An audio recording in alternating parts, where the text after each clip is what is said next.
Alright, that's enough of my random chippy tunes that I have cracked through today. So, hopping into our Friday Night Magic League. Welcome everybody who's hanging out here on your beautiful Friday night, practicing your social distancing. Let's get into some Modern here. I love playing Modern on a Friday night. We're going to play Lanny NY's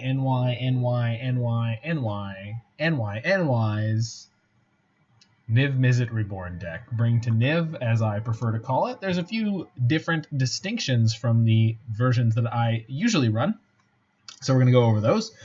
First and foremost, Lanny is playing 4 copies of Wrenn and Six, 3 copies of Teferi, a Time Raveler, which is just a little bit of shuffle. I really like that choice, although we'll see how it lines up against the meta as we get into tonight's league. He's playing a main deck copy of Ashiok Dreamrender, main deck Royal Scions. Hold on, it's a little too loud for me. Scooch that down. All right, moving on.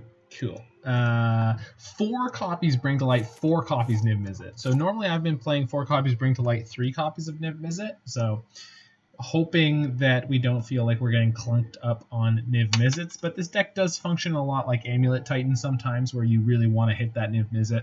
You want to have a backup Niv-Mizzet if your first one gets canceled or countered, so it's a good place to be. 3 copies Lightning Helix. Lightning Helix has made its way back into my good graces recently, as the meta has developed in a more aggro direction with lots of creatures with 3 toughness you can kill, and planeswalkers like Teferi Time Raveler that will often be vulnerable to this. We still got the main deck copy of Kaya's Guile, 2 copies of Uro. Really like that number. Could go as high as 3, but 2 is good. 2 Assassin's Trophy, a Dreadbore, and an Angrath Rampage. So these are cards that I don't normally play in this deck anymore. Used to play things like Dreadbore. Recently, I've usually played Abrupt Decay in that slot, although having black-red hits is not bad, and there's no Kolaghan's Command here. We do have the main deck copy of Supreme Verdict, and then 4 Utopia Sprawls and 1 Birds. I'm pretty partial to this. Having 5 1-mana accelerants is pretty good, and 4 Astrolabe. So decent chance of going turn 1 accelerant into turn 2 Uro if you drew the Uro. Turn 1 accelerant into turn 2 any of our 3-drops is also very possible. Having the main deck Ashiok is a place where you can really get people sometimes. Finally, the mana base is quite different, so we're not entirely on green fetches with green fetchables. So we are playing 4 Misty Rainforest and 2 Windswept Heaths, as well as the 4 Prismatic Vistas. We're down to 2 Pillar of the Paruns. And we're playing Overgrown Tomb, Stomping Grounds, Temple Garden, and... do we have the last one? Temple Garden, Stomping Grounds... Overgrown Tomb. Which colors am I missing? Green. Why can't I see? Overgrown Tomb, Stomping Grounds, Temple Garden, and so we're missing green. So we got green, white, green, red. Green, so we're missing a breeding pool? Yeah, we are missing a breeding pool. However, we have Hallowed Fountain, Steam Vents, and Watery Grave. So these are all blue fetches that go into different colors, which is why we're playing 4 copies of Misty Rainforest and 2 copies of Windswept Heath. So Misty Rainforest gets us any of our green shocks or any of our blue shocks, and then Windswept Heath gets us any of our green shocks. So essentially, other than the 1, 2, 3 Hallowed Fountain, Stomping Grounds, and Temple Garden, Watery Grave, Watery Grave, Steam Vents, and Hallowed Fountain, we are all on green sources. So we have 20 green sources in the deck. Pillar can't be used for Utopia Sprawl, so let's call it 18. But then we have a higher density, or rather a lower density of lands that tap for green plus another color, which means our ability to cast cards like Dreadbore or Lightning Helix or Kaya's Guile, or Teferi Time Raveler is a little bit better. Any cards that don't have green, we're going to have an easier time at casting those. In the sideboard, we've got a few different choices than some of the ones I would make, but we are playing 2 Veil, 2 Mystical Disputes. We still have Crumble to Dust for our Tronny foes, as well as Omelet Titan. Path to Exile here, as well as the Rest in Peace. Ashiok, another copy of that. Definitely want that. Lavinia, Azorius, Renegade against all sorts of unfair nonsense, as well as we can bring that in against the Summoners Pacts from Titan. What up, Alex? And Unmoored Ego is now in the sideboard, so we can't bring to light for that in game 1, but should be okay. And then, most interestingly, a copy of Tamiyo, Collector of Tales. So this makes us incredibly resilient to discard a sacrifice effect, so things like Jund or the black-red decks that have been more popular recently will be in big trouble if we resolve this card. It also lets you name either Bring to Light and Niv-Mizzet to try to pick one of those up and get your huge card advantage engine going. And -3 return target card from your graveyard to your hand is also quite powerful in this deck. So we're going to roll into a match, the first, in a moment here. It's entirely possible I end up registering this for tomorrow's challenge. We'll see how tonight goes. Might end up with going my classical version of Niv-Mizzet. What is up, Roy the boy? Roy the boy, pasa rathin' nothin'. Big trouble. I don't think so. How's my playoff beard? I'm gonna call this a playoff beard instead of a plague beard because that's more Canadian feeling. We're hacking into beer number 2 here on our beautiful Friday evening. One of the upgrades of playing Friday FNM at home is you can drink while you're playing, unless you play FNM at one of those wonderful places where you can do that.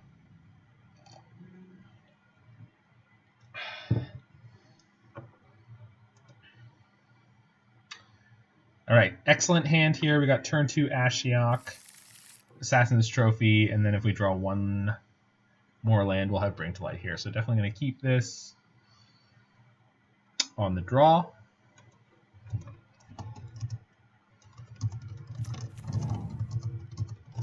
Leyline does prevent my Ashiok from going off here. We're probably against Bogles, which means getting to this Bring to Light is going to be very important, and this Ashiok is going to be less than great.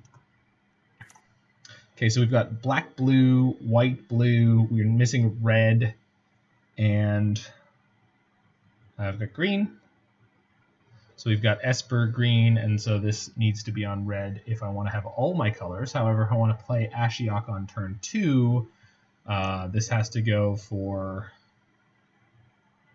black or otherwise. But I don't think Ashiok on turn 2 is what I'm interested in. I'm pretty sure I'm going to Assassin's Trophy on 2. So I'm happy to play this here and call red. And then I can shock my Watery Grave and blow up one of their enchant creatures next turn if I must. I can smell colors and taste fear. I believe you.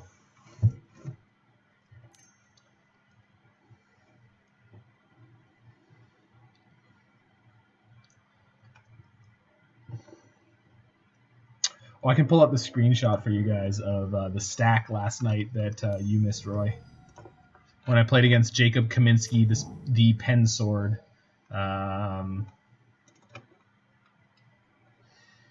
This was the stack in one of our games.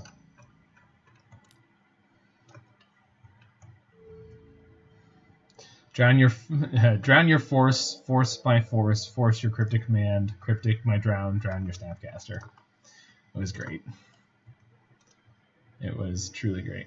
Okay, so they've played Core Spirit Dancer here. So Core Spirit Dancer gets +2/+2 for each aura attached to it. It says whenever you cast an aura spell, you may draw a card. So we can Uro this turn, drop a tapped land, and then Verdict next turn. The downside of that line is if they play an aura that has Totem Armor. We get a little beat up by that. But I think this is likely better than that. So there's also a chance that we just get Niv-Mizzet. So there's a bunch of ways we can win the game with a turn 3 Bring to Light from Niv-Mizzet. So let's see if any of those are appealing. Zoom in more, enhance. All right, hold on.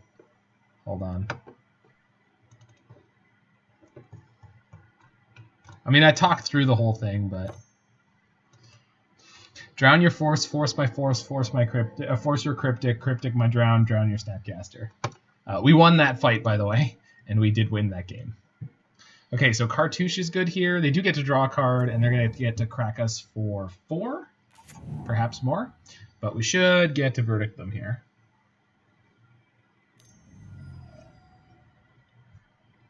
Friendly reminder that Bogles are the worst. Disagree. Bogles are not the worst. Griselbrand, anything that plays Griselbrand without casting it for 8 mana is the worst. I thought Soul Ring, Mana Vault, Crypt were the worst. Also a good option. Okay, so my opponent has put down this sick core Spirit Dancer. We have access to 5 mana this turn. Rather than bring to light for a Verdict that's not going to kill this, I think I'm going to Time Raveler here. So we'll go white, blue, and then I can also cast Assassin's Trophy, but I don't. So you can go white, blue, and then red, and I can use my green black to kill something, but I'd rather kill that something on my turn. So I don't think I can play Trophy if I play Teferi this turn, but I think Teferi bouncing the core Spirit Dancer when they only have this many lands in play is probably the best line. So that's what we're gonna do. I can have a red-green up, which is not great here. So let's float the green. Let's bounce the Dancer. And do I want to trophy their Leyline or anything like that? I'm pretty sure I don't. Bless me. So we can bring to light for Verdict next turn, assuming that they just replay the Spirit Dancer. We could also go get Niv-Mizzet. Niv-Mizzet is a fine blocker against this board, so BRB need to go shitpost another channel. Well, what about my Demon Tribal deck? I said any deck that's playing Grizzlebrand without paying 8 mana for it. I'm pretty sure your Demon deck pays 8 mana for it. And speaking of which, Grizzlebrand being banned in Commander is bullshit. I think I should be allowed to play Grizzlebrand so that I can win the game with Liliana's contract with the 4 correct demons, which is Grizzlebrand, Razaketh, Demon Lord Belzenlock, and Clothafed. Yeah. So your boy knows some lore here, by the way.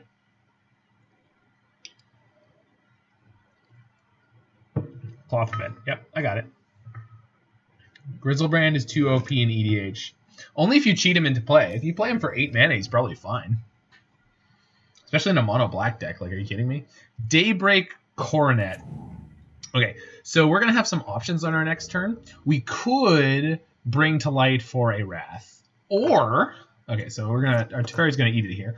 Or we can just kill their Rancor, and then the Daybreak Coronet will die. Although Rancor says when it's put into a graveyard from the battlefield, return it to its owner's hand, so it will go back to their hand. They'll just be able to recast it. So we'll see. We'll see where. Did they attack it with both? Wow, they're playing super scared. If they attacked my Teferi with both their creatures there, they should have hit me for 6, but alright. The other potential question is, do we just want to play like a tap land and then play Niv-Mizzet for value as a blocker? Can also play Royal Scions here and have Trophy up. Yeah. I think Scions plus Scions and then have Trophy up is probably an okay place to be. No, is it? It's not. I think I just want to kill their 2 creatures, because then if they don't have a creature in their hand, they're in big trouble. So white, black, green, red, and blue. Go get my Verdict. The most Supreme Verdict. Actually, do I just want a blocker? I don't think they can make their creature straight up unblockable. Oh, they could make it huge. Yeah, okay, we're just gonna get the Verdict. Verdict is the play to not lose line, which is essentially the play to win line in this situation. We know they have Spirit Dancer in their hand. Yeah, that's true. So now they have Spirit Dancer Rancor and another land. But we have Scions plus Trophy, so we should be okay. But you're 100% right. I definitely goofed that. So here comes the Rancor. They get to draw another card.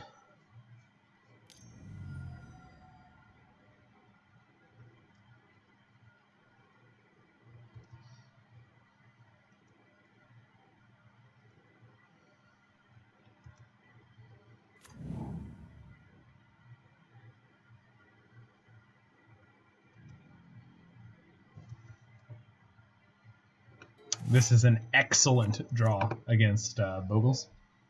So Bogles doesn't play any haste creatures, so I can play Royal Scions this turn and then trophy their Spirit Dancer, or I guess I could Kaya's Guile it and not give them the extra land until I need to. The problem with Kaya's Guiling it is this is targetable, so I do want to kill it with my Assassin's Trophy if I can. So we've got 6 mana available. I don't need 7 right now. Let's play the Royal Scions first.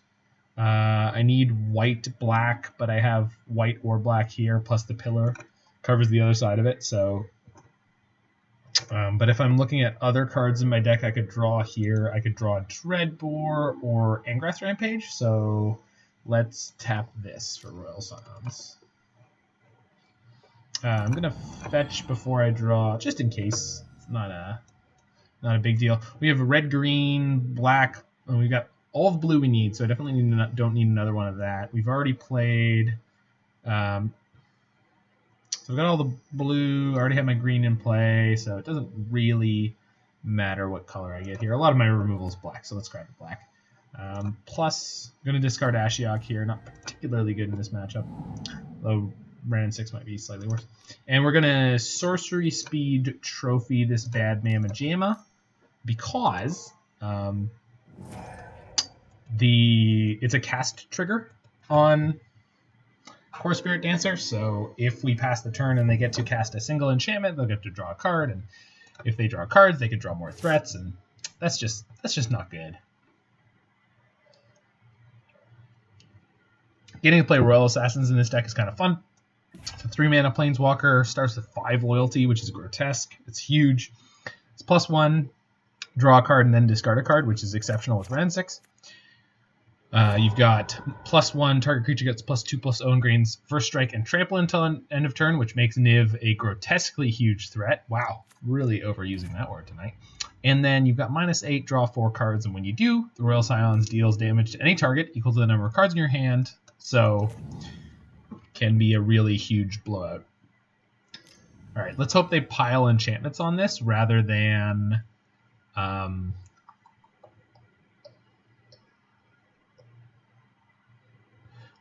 playing another creature here.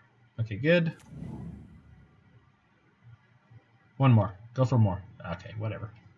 I'll take it. That is a great pickup. So I have 1, 2, 3, 4, 5, 6. I need 8. So I can't do everything in my hand in one go. I think what I want to do is Teferi Bounce plus Wrenn and Six. No, sorry, Teferi Bounce plus Kaya's Guile. So what we can do is put the Rancor in their hand, and then when they try to recast the Rancor, we make them sack their creature in response. So I can play Overgrown Tomb tapped. Probably should have plus my Wrenn and Six before I did any of this, but that's okay. Okay, that's a really good card here. Yeah, I should have held this Overgrown Tomb and probably discarded it right now, because Wrenn and Six could always pick it up again, and then I could play it next turn. So I definitely should have done that, but it's fine. We're going to be all right. The 2 cards I want to play are Teferi and Kaya's Guile here, so we'll ditch the Angrath Rampage. Got to play white, blue. Okay, so can I not do both? I can't do both. All right. So I screwed this up in a bunch of different ways, so don't even worry about it. It's been a while since I've played 5-color Niv, so getting got on the colors a little bit. It's fine. So we do have Kaya's Guile here. If I had shocked the Overgrown Tomb, could I do both? Yeah, I could have. See? See? Goofing it all over the place. It's okay. And potentially worth noting that Kaya's Guile gets through Leyline of Sanctity. There's no part of Kaya's Guile that targets. Every single bit is each opponent.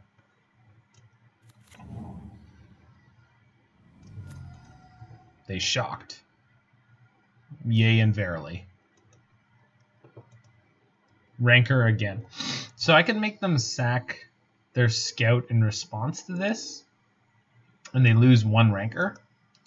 but I think the potential of them piling multiple enchantments on this creature is good. So if this is Cartouche or Daybreak Coronet, we're gonna fire this off in response to that. Say each opponent attacks a creature and make a 1/1 spirit token. So black, white, and blue, sure. See ya. 5-color Niv-Mizzet looking pretty good right here.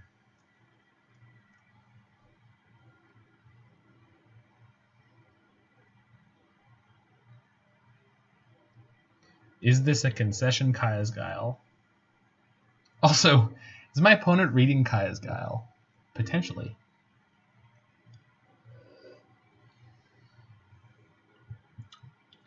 Do we need to fire it off with Coronet on the stack? I didn't think we had to. You know what? You're right, Roy. We didn't.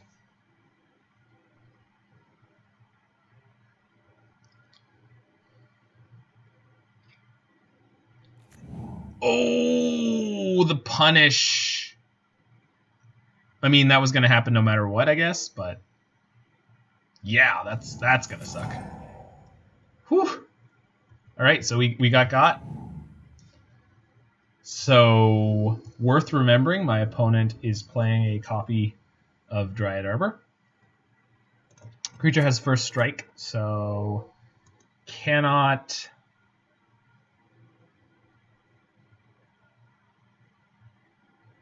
block in a profitable way. They do have an interesting choice here, sort of, depending on what their hand is, because I'm at 12, so this is a 2-turn clock. But they can kill my Royal Scions or my Wrenn and Six here. They are going to attack me. All right, I'm just going to take it.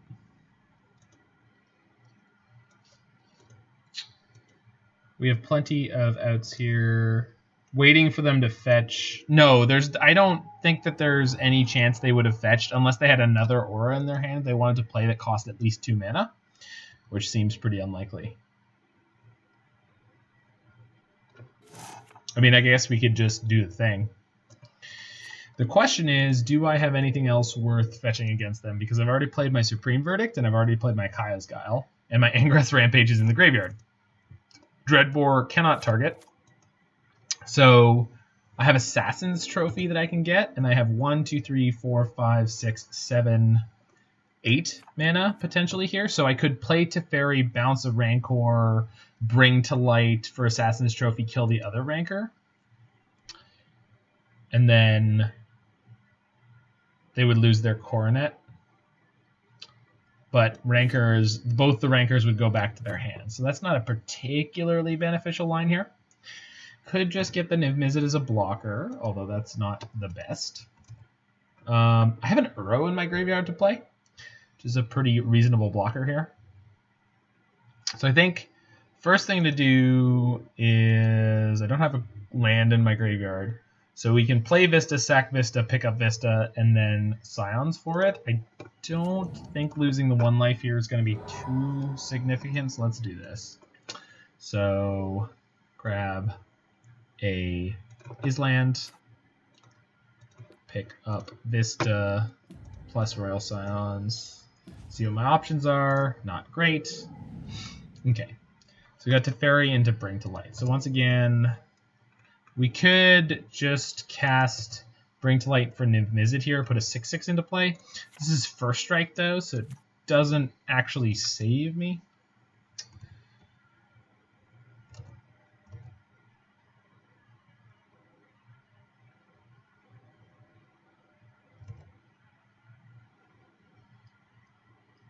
I think I need to buy a bunch of time. Niv doesn't actually block that much, though.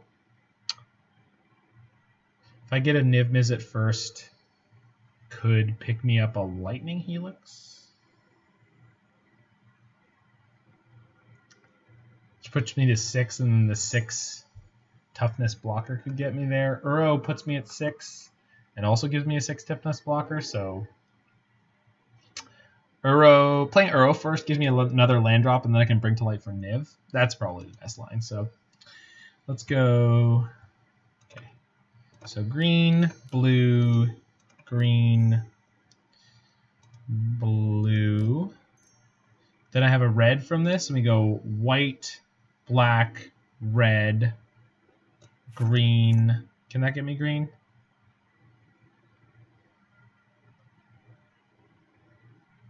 So red, green. All right. There's a way to do this. Okay. So red, green, black, blue. So this could all be for Niv. So if I go green, I definitely have plains in my deck. So this can tap for blue, blue, green. So I need 3 blue, which I have. I need 3 green, and I need a white. Cool. So this goes white. No, this is going to go white. So this is going to be my 3rd green. So let's play Uro first. So blue, black, red, white, and green. Cool. So exile a land. Well, no. Planeswalker. Keep my 2 sack effects. Keep my Verdict if I can. Bring to Light's fine. Verdict's fine. Teferi's fine? Sure. So play Uro. Draw a card. Put Vista into play. Okay. And then sack this. Get a white. White. This all, and a green. Cast Bring to Light, 5 colors. And then between Niv and Uro, we should be able to block a Leap of Crack here. Here's hoping. Let me tell you something. It's been one heck of a ball game at minimum. Vista doesn't get green. Yeah, I got it. Yeah, this list is different than the list I'm used to playing, which usually has 2 snow-covered forests. On the plus side, in our very first game, we escaped an Uro and cast Niv-Mizzet in the same turn. So that's kind of sick. I misplayed the out of my previous turns, though. Not sick, but that's, you know. It's a pity Scion's uptick doesn't last an entire turn cycle. The +2/+0 first strike and trample? Yeah. Yeah. It'd be nice if it said until your next turn, but they're not meant to be defensive. Because I think if you're on the defensive, you can just draw and discard. The other thing that happens with Scion sometimes is the giant into dragon line has been achieved. It has. One of the things about Scions that's awkward is I've had situations where I'm against like a Narset or I think even Notion Thief in Pioneer. And if you have no creatures, you're like, well, I can't plus the Royal Scions, and I don't want to plus the Royal Scions, so I guess I just can't use them. Because the plus for target creature gets +2/+0 first strike and trample, unlike a lot of other Planeswalkers, doesn't say up to 1 creature. And it doesn't say you may draw a card if you did discard a card. So both of them are sort of mandatory. So if my opponent has like ethereal armor and or all that glitters, we could be in some significant trouble here. Yeah. So 13/9. So we're going to block this with our 2 6 toughness creatures. And then we're going to Royal Scions my opponent and hope that somehow that is significant. If I can get my Wrenn and Six up to ulting, we'll be okay. But that's pretty speculative.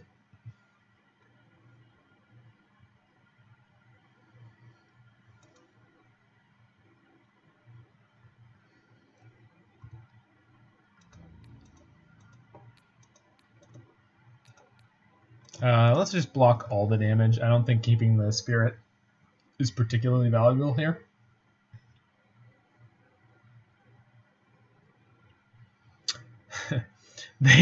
They changed the blocking order. Okay.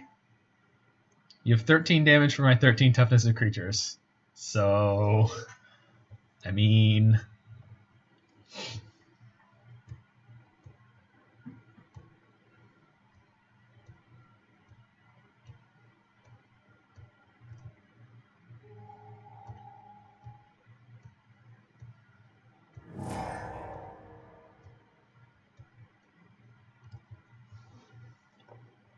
Okay, so I think phase 1 is Royal Scions, shoot them for 9 and draw 4, because I need to hit a Niv-Mizzet or Bring to Light.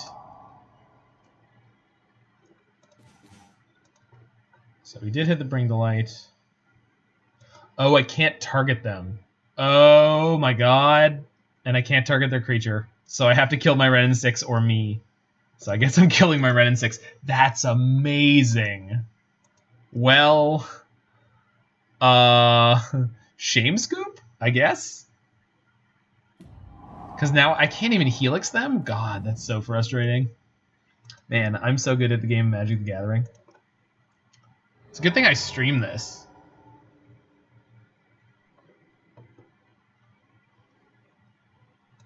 So that the entire world can see this extent of failure.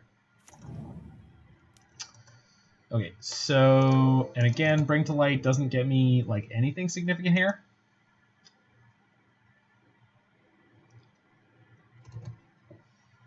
Teferi bouncing Daybreak Coronet doesn't really help. To be fair, the Science ults targets doesn't come up often. Every time you play the card, I guess, is not often. I mean, I think maybe I've played the card more often than you have, but... Okay, so we can Uro into Niv again. So I think that's what we're doing. So we go blue, blue. So I need 3 blue, which I have 3 green.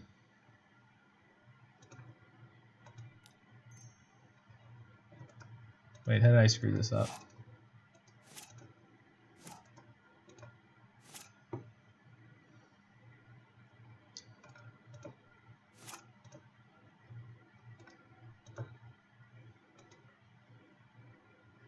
Oh, I see what I did. I used the, yeah, I might be screwed here because I put that on black. All right, we might be just going to game 2 here. Because this has been a rough draw, and I completely punted this game. I want to check. I'm just going to Bring to Light for 5, see if my deck has anything for this. I don't think that it does. I looked through the list that I have here, but we'll check it one more time before we go to game 2. It's been a hilariously long game 1.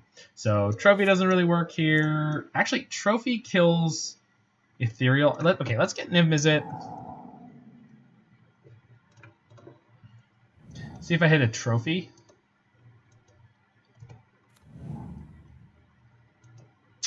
Because blowing up the Ethereal armor is pretty good. Nope.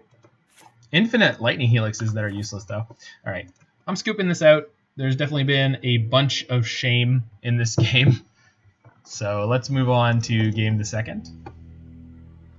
We've got less than 10 minutes on clock, although hopefully we won't need it. Bogles is unfortunately a matchup against which I have almost no sideboard, it appears. And their turn 1... Okay, so Tamiyo and the 4th Helix maybe, but if they get a Leyline again, could be a problem. I guess I could bring an Unmoored Ego. That's better than some of the targeted removal, because then I can thin their deck of creatures. In fact, 2 Unmoored Egos takes them off of all their hexproof creatures.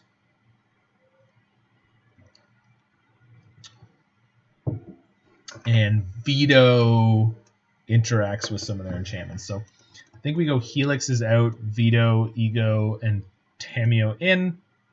Dreadbore is also not great here, but I don't know that I have other cards worth bringing in.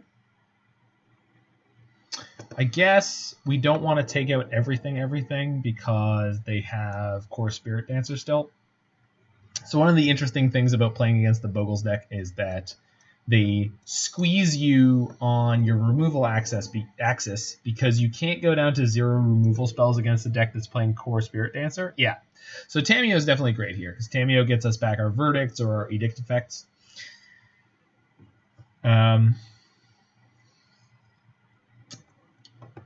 In terms of more cuts, I think we're okay here. Wrenn and Six is just generally pretty good. If we ever ultimate Wrenn and Six, we can just play infinite removal spells, so that's good. I think this is all right.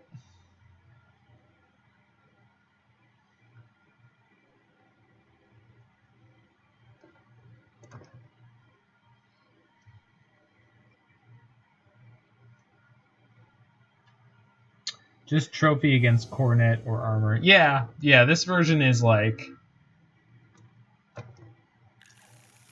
This version seems well metagamed, generally speaking, but... Okay, so we're keeping this one. It's got turn 2 Veto, turn 3 Teferi.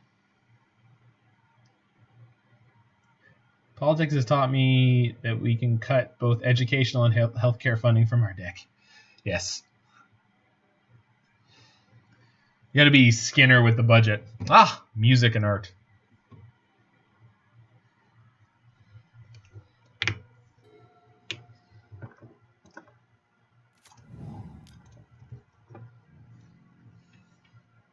So Misty can get us Steam Vents, Watery Grave, or there's another blue shock, Hallowed Fountain. It's not gonna get us Hallowed Fountain, but might get us Steam Vents here, which is kind of neat.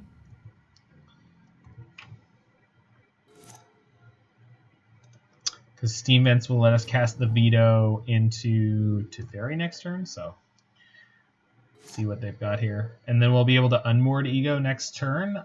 If we do Ego, it's going to be either for Ethereal Armor or Slippery Bogle. The idea of what in the hell? So they're making their next spell uncounterable. Sure. So they can cast Ethereal Armor without being molested? Okay, so on my next turn, I'm probably just going to Teferi and bounce whatever aura it is. Kind of go up on tempo here. Yeah, that makes sense. They went down a card to do that. I think that's insane against a deck that has Edicts and Wraths. But yeah, exactly. Like, I don't... Because I would have snapped off Veto on the armor, and they would have gotten it. Yeah, I'm not entirely sure what that was about, but I'm okay with it.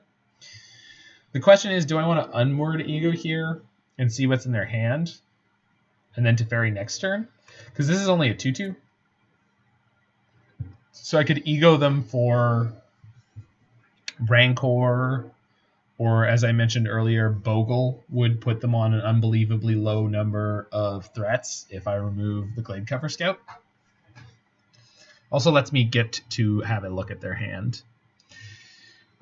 Daybreak Coronet would be the most threatening thing they could play here. I think with the game as is, Rancor or Daybreak Coronet is probably the best call. Or just sit with the Veto. Because I played Snow-Covered Swamp here. Let's just sit with the Veto for a turn, shall we? Their 2/1 is not very threatening. If they play a Daybreak Coronet here, we're in great shape.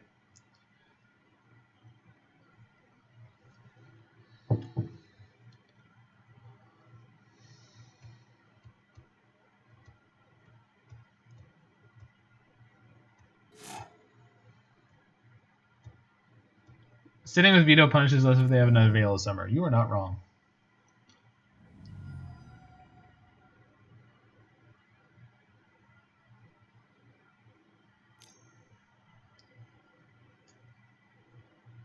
Spider Umbra. So an Edict effect is still good here. The enchanted creature will be destroyed. Instead, remove all damage. I think we're going to let that resolve. So this is now a 4/4. But if they had a follow-up Coronet, Coronet makes it a 6/6.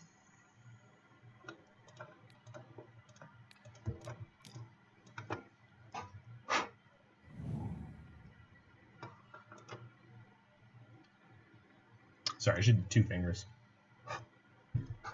Called shot, baby.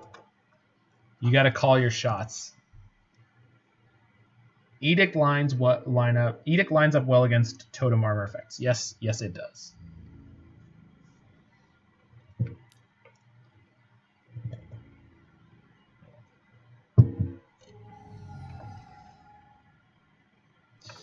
Hello, gorgeous. All right, I think we're supposed to Teferi bounce one of their auras, probably the ethereal armor, and then just pass the turn. They have one card in hand. It's almost impossible that they kill us here. So, and then next turn we get to bring to light for an edict, and the next turn after that we get to Niv-Mizzet them. So I think we're okay. Oh no, we can't cast Niv-Mizzet next turn. We do not have our 5th color. The way to get to our 5th color is to play the white, because our deck has the highest number of green sources. Is that how that works? Because we're very likely to draw a green source next turn. And then we've got green, white, so I want to play white, so this is green. I guess I want to be thinking about the non-green sources in the deck. You know what? We're a bit low on clock. Roy's going to tell me in which way I was incorrect in a moment. So I'm not going to worry about it. We're going to bounce the ethereal armor, draw a card. So we've got 2 edict/verdicts here. So opponent, take the wheel. Roy, tell me which land was correct to play there and why. You're very good at that. So I am supposed to destroy non-tower lands with my Field of Ruins so that they have to tap the tower to fetch the new tower. Given the construction of my deck, which land was I supposed to play there? The white, so the non-green or the green? Because green is the highest density of sources. If I want to have 5 colors next turn, what am I supposed to play? So this is 6. If they have another +1, that's 7, 8.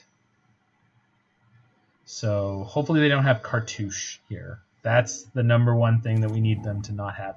That insulates them from the words. That gives them access to their Dryad Arbor. So their Dryad Arbor has been phenomenal in this matchup. They are attacking me. Okay, so we do have Bring to Light instant speed Verdict here, which can also get an instant speed Niv-Mizzet. So on our turn, we're likely going to plus Teferi and pass the turn. Okay, so that gets us to 5 colors. Sick. So white, black, red, green. So I can sprawl on anything that costs... Okay, so I can sprawl on white, or I could put the sprawl there. So we're going to put the sprawl here. No, not white. Hold on. White, green, black, red, or blue. So I can put it on blue or red. So I think I'd rather have it on red. So if I put it here, we go white, green, black, blue, and red. Cool. Hold on. Sprawl go here. Red. Plus Teferi. Okay, so we've got a 5-color Bring to Light here. So if they fetch at end of turn, which I doubt they'll do, but if they do, I get to edict them at instant speed. If they just attack, I'll just get a Niv-Mizzet to block them and hopefully draw an edict into an edict.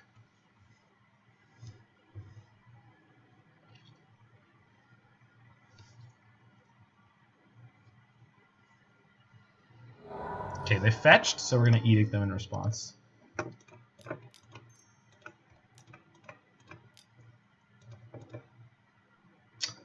Yep. This is my opponent getting got by instant speed Bring to Light, which I have, which is not the first time I've experienced that. We will get Kaya's Guile, cast it. Each opponent sacks a creature, make a 1/1. Yeah.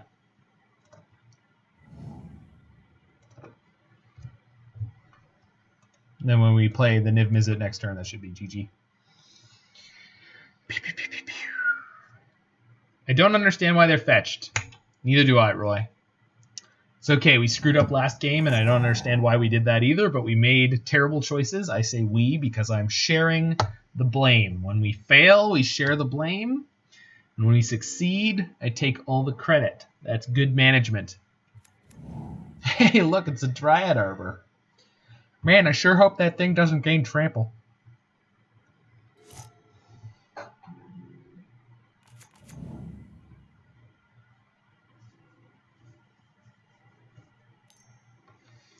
Oh, shit.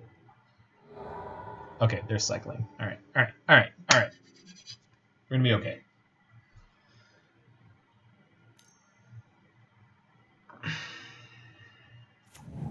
Oof. That's a big boy. Is he gonna attack my Teferi here? Most likely. Then we chump block with our spirit. They're attacking me? Okay, I'll still block.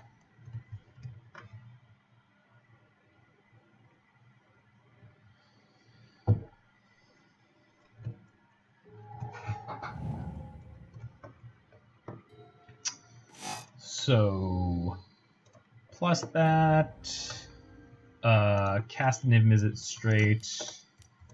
See what we pick up. Can't play anything, but I'll take one of the 3 Wrenn and Sixes we hit. Jeez, that was a really, really bad flip, but there's almost no conceivable thing they could draw here that gets them out of this, I think, because Ethereal Armor definitely doesn't make the creature big enough. Daybreak Coronet doesn't make the creature big enough. Core Spirit Dancer, they have 0 cards in hand.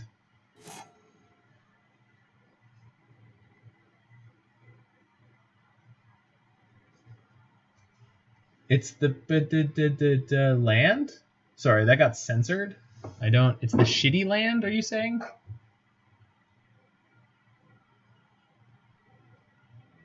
Okay. We'll be back in 2 seconds for game number 3 here against Bogles, which we will have to try to speed through.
Alrighty then.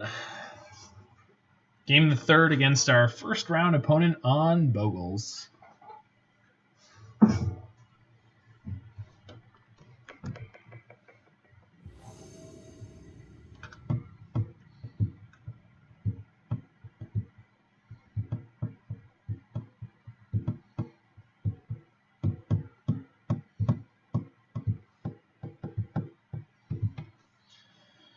Okay, hopefully they have to take a mulligan. They don't.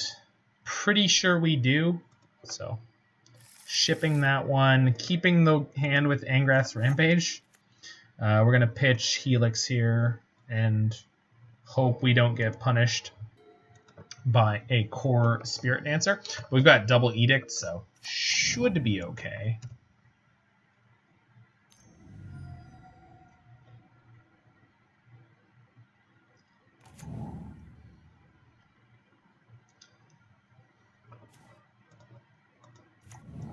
So if we get black-green with this, then the pillar casts Wrenn and Six and Angrath's Rampage.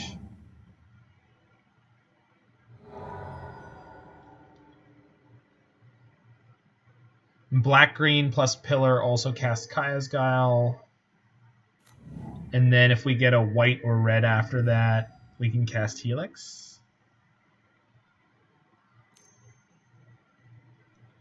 So hopefully they have double enchant here. Gaddock Teague. I guess that dies to Helix.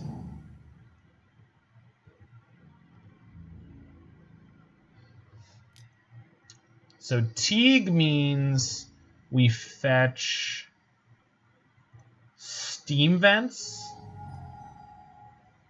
and then play Pillar and Helix it.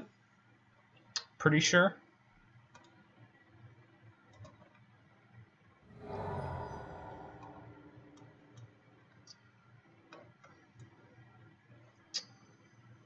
So red, black, red, green. Red. So the only thing I don't need here is blue. So, but I can't get black, green if I want a Helix. I want to get blue, white, and the next turn I need to play Kaya's Guile, but Stamping Grounds is probably fine. All right, I gotta pick this quick. So I like Steam Vents.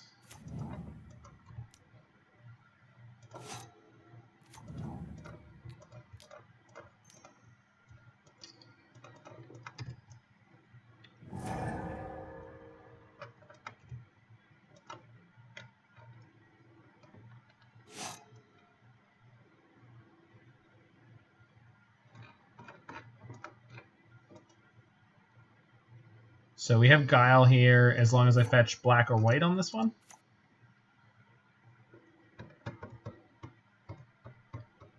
And we want to cast Kaya's Guile because then the next turn we can play Wrenn and Six and Angrath Rampage.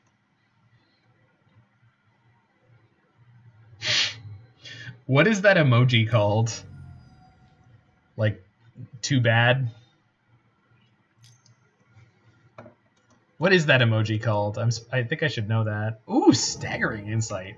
Well, look at you, Mr. Fancy Pants, with your card advantage and your boogle. You boogly bastard. Alright, so I think Vista is going to get me black. And then we go red, green, plus the black I have, plus the red. Yeah. So I got to think at least 2 turns ahead. And the last thing we're going to fetch is green or white.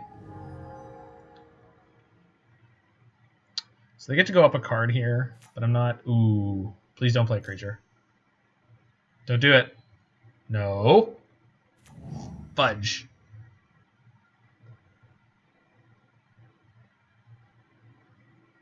Okay, so we can Wrenn and Six and shoot that. But it means we don't have more access to... Shoot.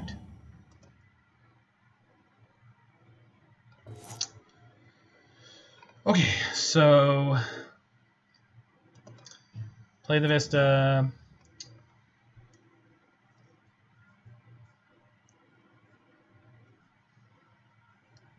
So I'm pretty sure we're going to make them sack a creature, then we make a 1/1 and block. Then the next turn we play Wrenn and Six and make them sack a creature again. So basically our line hasn't changed. But if they can give their Bogle trample, we get a little bit more messed up. That one. What is that one called? I want to know what that one's called. Because what is that meme called? I don't remember. Deal with it. That's called Deal with It. That's the one.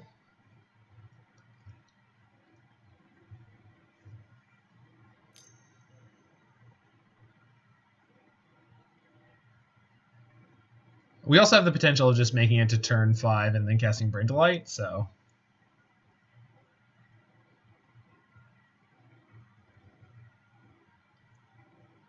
Yeah, no, it's Deal with It. I remembered. Okay, so it still doesn't have Trample, so we're in a good place on that. Cool.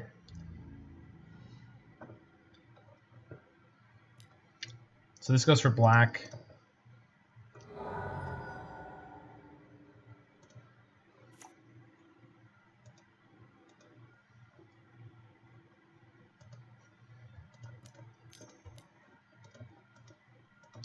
Make a 1/1.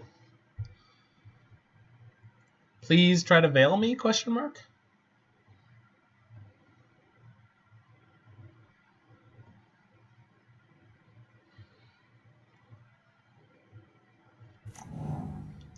Yeah, I don't think we could wait for Wrenn and Six there. And I don't want to... So the thing is, if I pitch Wrenn and Six to the maw of this Hungry Abyss, then we lose our ability to keep making land drops, which is pretty bad.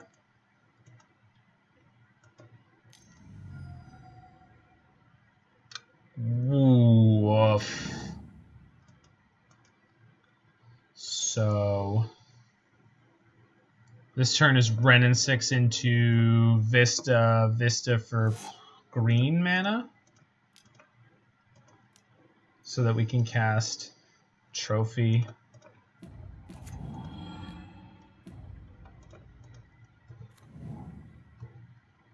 And then next turn we get to BTL. So I guess I could blow up their Staggering Insight. So it depends on how this turn goes, but as long as we make it to next turn, we're okay. So Daybreak, yeah. So we have to kill the Ethereal Armor here, or the Staggering Insight, but oh, we can't cast any of those with Gaddock in play, right? Cool. So we just have to kill Gaddock Teeg here. I wonder if they swing him at Wrenn and Six. Yeah, they don't. That's fair. Oh, but if I kill Gaddock Teeg here, then I can just Edict this. So we've got more options by killing Gaddock Teeg. So hopefully they can't use the mana. So we are going to let them draw another card, which could be another creature. Hopefully it's not. But we have Bring to Light as a good god. Oh, that's so brutal. I think we might be dead. We could top deck the Verdict, I guess. We could top deck a Helix. Most removal spells will be good here. Even Teferi. Wrenn and Six actually works, right? Because we've got red, black, red, green. Yeah, so ping, cast, Wrenn and Six. Keep this. Ping. Target player sacks a creature. Yep. Got him. Got him. Yeah, we got there.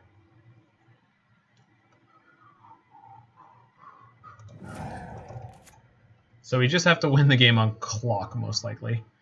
Unless they've got the third Gaddock Teeg.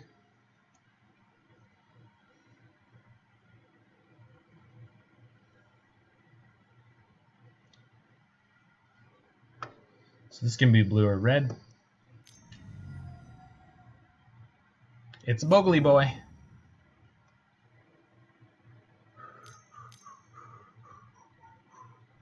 Sure.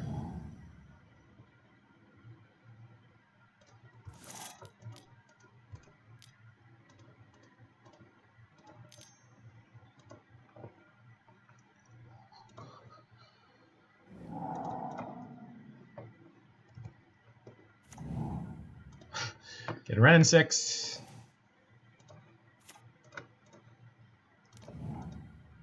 Okay, so Uro on the next turn kind of locks this up for us, and then the Assassin's Trophy certainly doesn't hurt.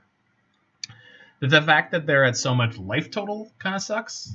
Yeah, I know we need to win the game on clock. I'm going to take this as a moral victory, even if we don't actually win it. Because we're streaming, so we've got a crutch. Luckily, they're burning a bunch of clock at the end of my turn for no particular reason, so that's kind of good. I can play Moto pretty fast if I need to. We're going to buckle down and just try to win quickly here in terms of clock time, so my commentary may suffer for the next little bit. So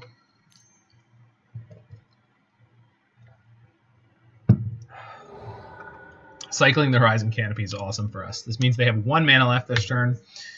Rancor doesn't help them much. Yeah, cool.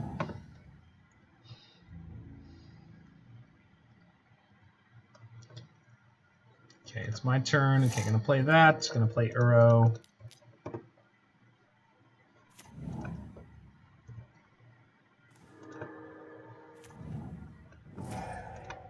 Green.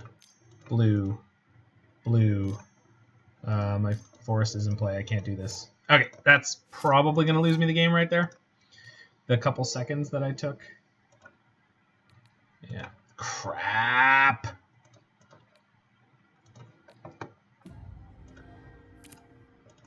And I can't play that. Double crap. Okay, we're just going to attack with Niv here and trust that my Assassin's Trophy blowing up their Staggering Insight is going to be good here.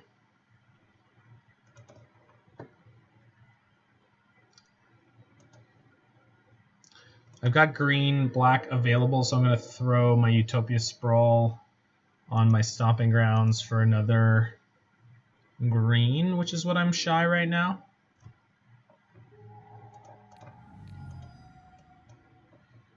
Yeah, there's no way I'm going to be able to. There's no way I'm going to be able to navigate this clock. Just super tilting. It's not. I'm going to take this as a moral victory.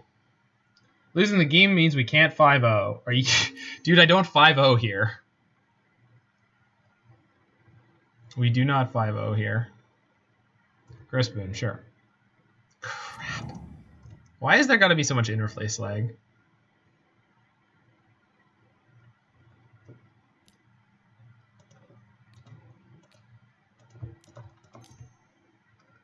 Like, and then there's the freaking Pillar of the Paruns, where no matter what you tap for, because it's specifically multicolored mana, it won't pay into a spell, even if you're already casting the spell. All right, we're done here. We've got 4 seconds on clock, so we're not winning this. I think we had this game, but unfortunately we get clocked, and that's fine. I'm gonna take that as a W for the tournament column, because I wouldn't be drinking and I'd probably be playing a little bit tighter. We colossally screwed up game 1.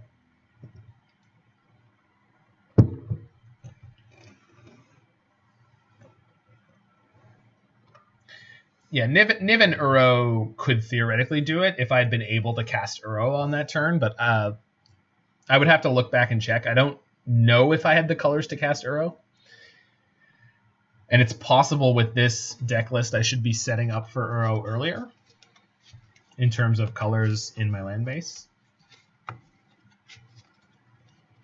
it's cool. We're going to chalk that up as a W against Bogles. I think if I had been a little more clear-headed and a little less distracted and just having a good time on Friday night here, then I would probably be able to pull that one out.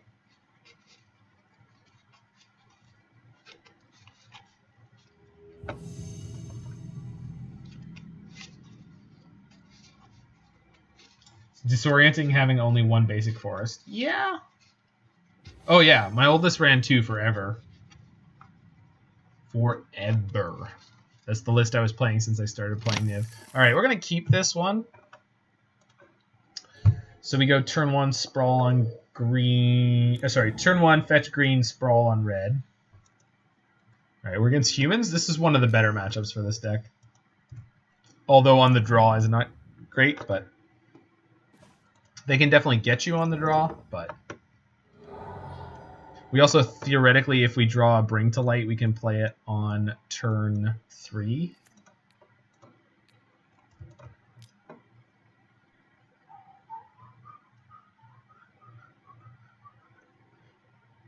fact, we could even have 6 mana on turn 3 if we wanted to with this hand.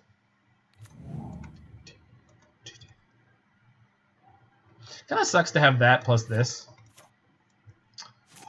But I think our mana is going to be good enough with this hand.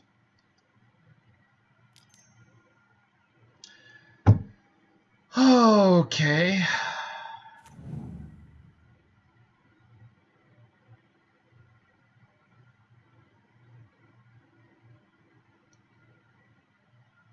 Yeah, no kidding.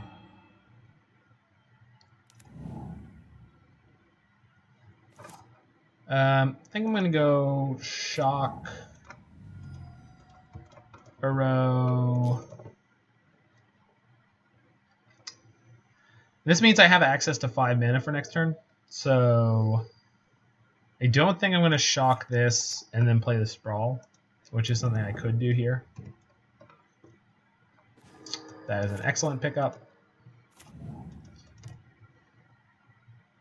Although I don't currently have access to white, although this gives me access to white.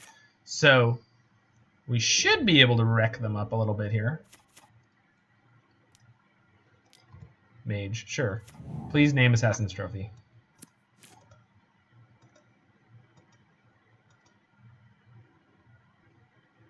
Oh, sick play, bro! Okay, that is super unfortunate.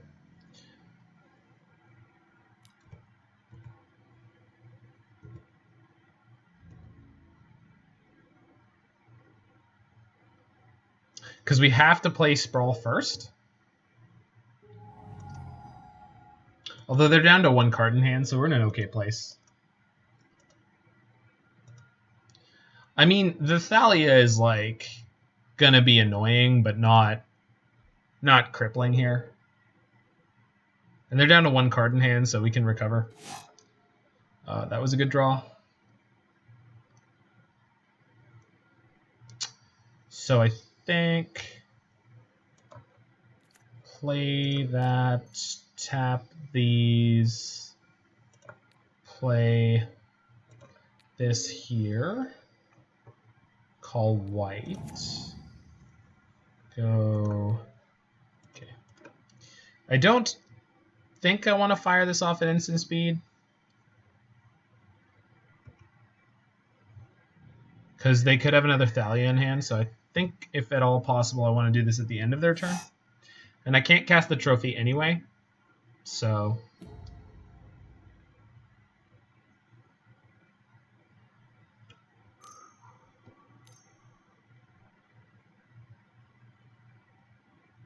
Reflector Mage on nothing?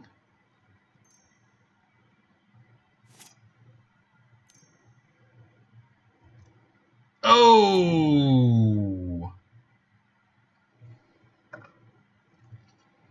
Okay, unfortunately for me, I think I need to let that resolve.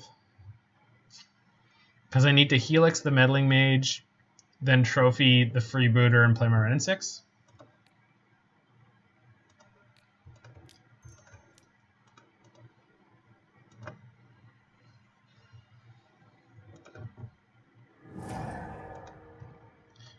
Which I do have the colors for. Oh god. What is this? Another Meddling Mage or a Thalia's Lieutenant? Okay, Thalia's Lieutenant is not the best, but it's not the worst. Let's take 6 here.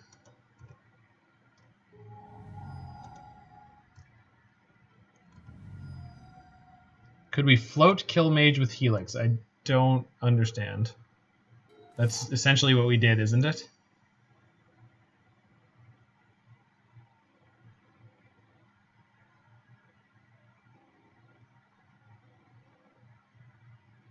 So if I trophy the Freebooter, I get back Wrenn and Six, but I can't play Wrenn and Six because of the Thalia. Yeah, actually the Thalia is going to be quite detrimental.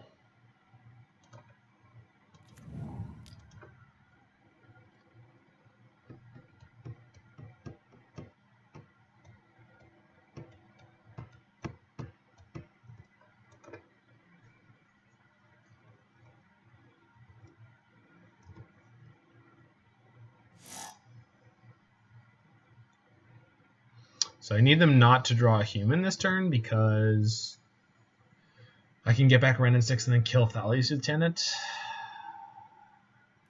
Jeez. Don't be a god. Bless it. That is just gross. Alright, so we need to naturally draw a...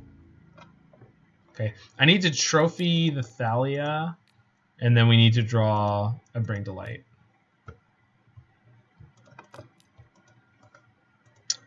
Because I can't currently cast Bring to Light, so we're taking 3, 4, 5, 6, 7, 8, 9. Then I have Uro, which puts me 2-9, which is not good enough here. Uro plus Trophy keeps me alive. Hold on.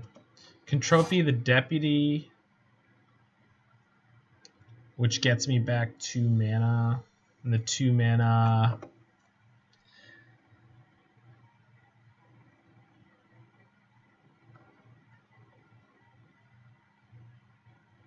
So we can Uro to live for this turn, and then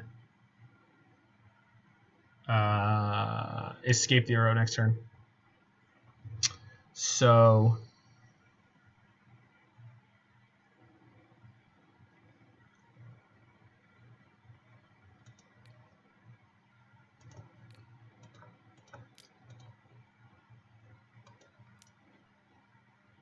and then I get to set one of these sprawls on white at least.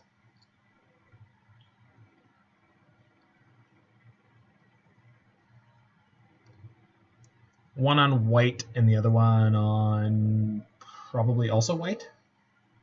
Because I want to make sure that if I naturally draw the verdict, I can play it. I guess the downside of this is by killing one of their creatures that has 1 power, it means that I get if they draw any human, then they get to kill me here. But they were somewhat priced into them drawing blanks. Oh, and then I've set myself up here in terms of colors. I could draw a Helix, which would be gross. Let's do it. Let's draw a Helix. Let's just do it. Let's just kill him. Okay. Niv-Mizzet, not good enough here. It actually needs to be Verdict or Bring to Light next turn. Although I have 3, 4, 5, 6, 7, so actually we could Niv-Mizzet into Helix. And I think that would keep us alive because we're going to go to 1. Then Niv-Mizzet is a blocker. Helix kills another creature. And then we take 3. Cool, so we're not dead? Nice. Somehow we're not dead. Okay. I think Niv is the better play. We want to leave as many colors up here as possible. So, but I think that just ends up being limited to red-white.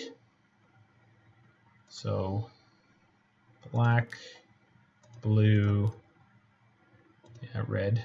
Yeah, all right, so we just got to draw a Helix. Helix or bust.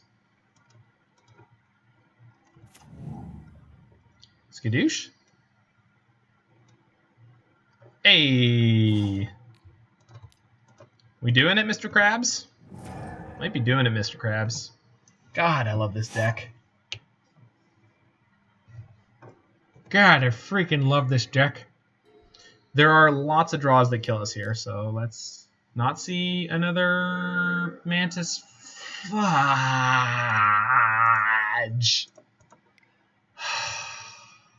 We were so close. We were so freaking close. Okay. So Helix and Path, yeah. And then Ashiok is not good here.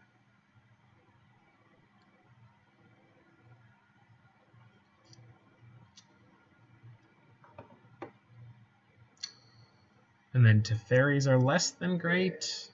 They're okay. Teferi's probably better than Royal Scions.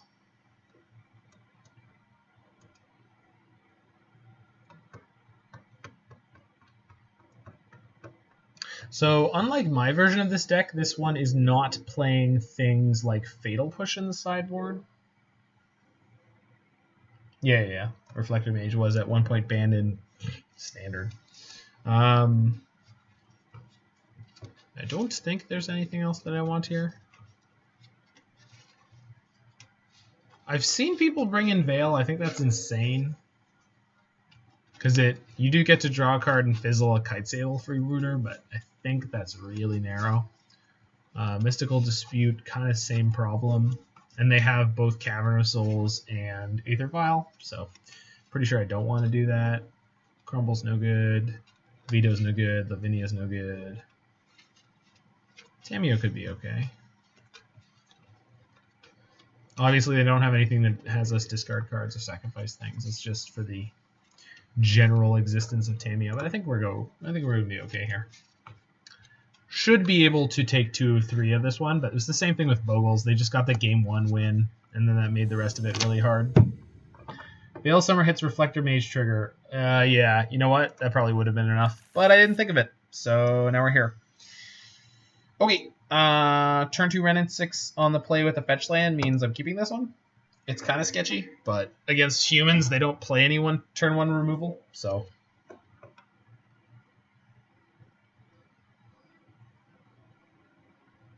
Somehow they're going to have turn 1 removal, by the way.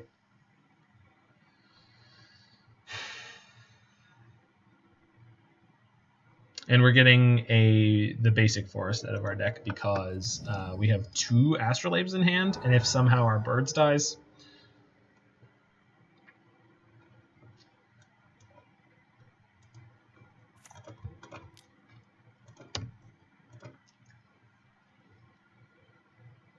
The D-Sphere dude, yeah, Deputy Detention. Yeah, no, that's actually probably enough for Veil of Summer between those 3 things, so that's worth pointing out here. Turn 1 Cavern on human. It's exactly what you want to see.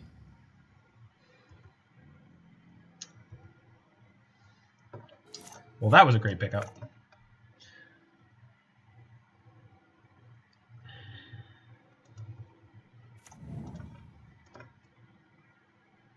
So we go red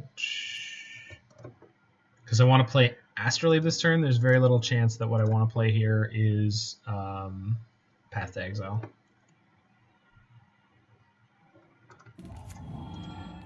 Donk.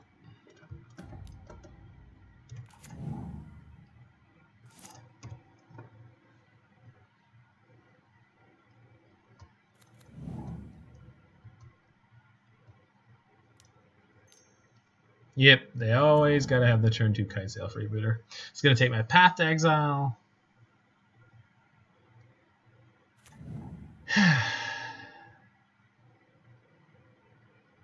I mean, we could just draw Perfection, I suppose. Sometimes you're playing a deck and it just wants to win.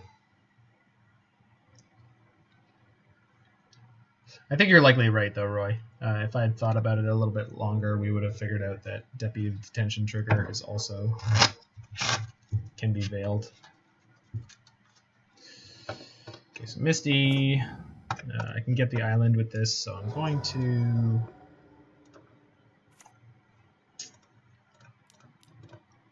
play Teferi. Bounce the freebooter. Pick up more removal.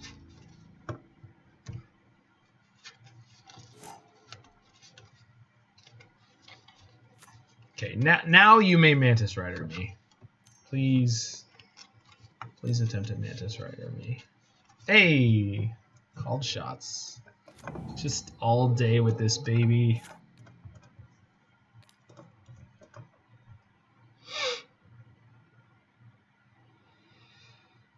They conceded. I guess that's fair. We were playing Niv-Mizzet next turn. So...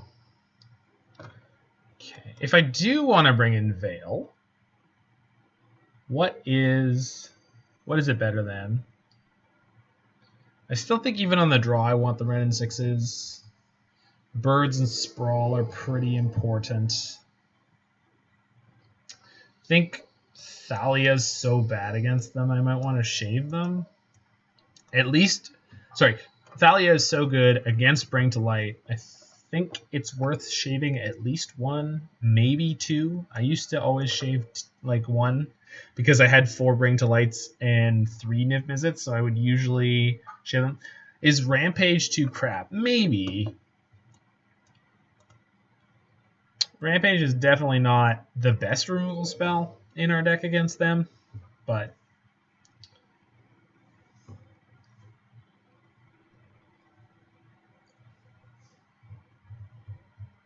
kill Aether Vial early. Yeah, alright, that seems fair. That seems fine. Let's do it this way.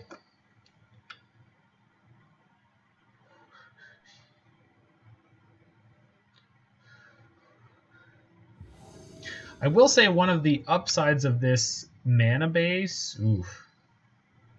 Woof. We'll see if they mulligan. If they mulligan once... This is like an almost keep. They kept their 7. Alright, I gotta ship this one. That is better. Bottom of the Niv. So we got turn 2 Uro here. Turn 2 Uro and Path. Yep. It's a good damn hand. Jeez. Turn 1 Cavern, 1-drop every game. Okay, at least this time it's an Aether Vial. So while Aether Vial is a reasonable tempo gain for them, it becomes more impactful on turns sort of like 3 and 4, which I'm not super worried about. Okay, so we're going to Steam Vents, and then the Heath can get the basic planes. So we've got blue, green, so this should be red or black. I think black is a little bit... Oh, this is red. So yeah, we'll get black here, because black will be the only color I won't have at that point. We'll have blue, red, black, green, and then the white. Cool. Mulligan once, shame on you. Mulligan twice, keep. Please don't freebooter me on turn 2 while I'm tapped down. Please, just once. Ooh, blind meddling mage.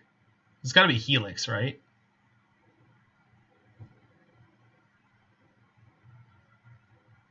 This has got to be Helix. Yep, nailed it.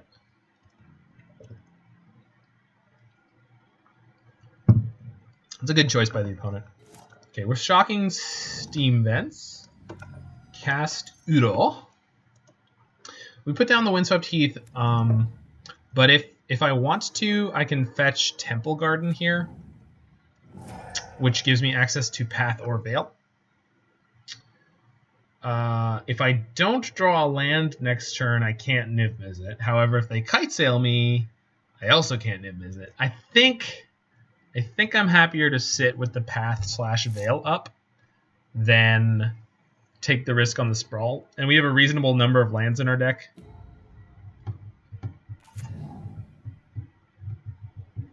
If they had the Kite Sail in their hand last turn, though, they would have jammed it there. Okay, so this is going to be Path. This could be Thalia. It's probably Thalia's Lieutenant.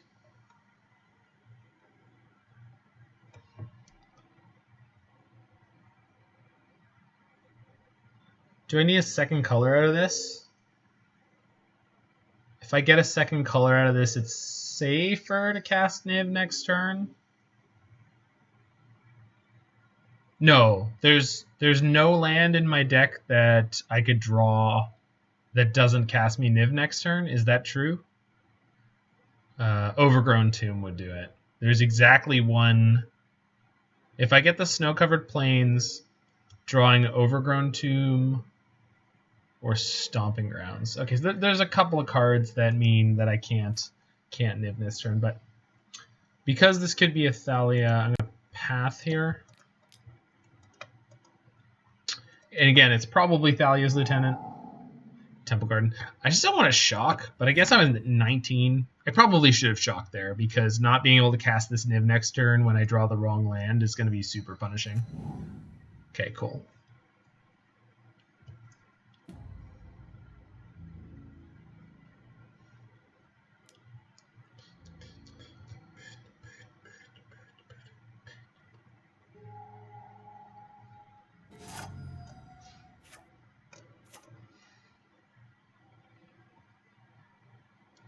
Remember how I said we were going to do that thing?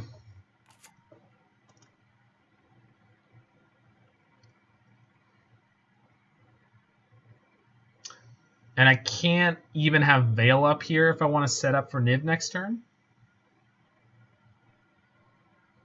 So that double sucks. Yeah, right?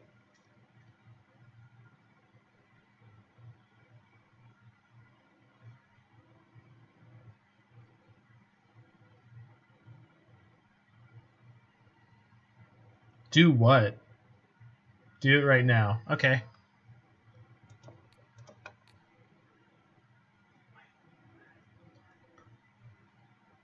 So I need this on blue or red.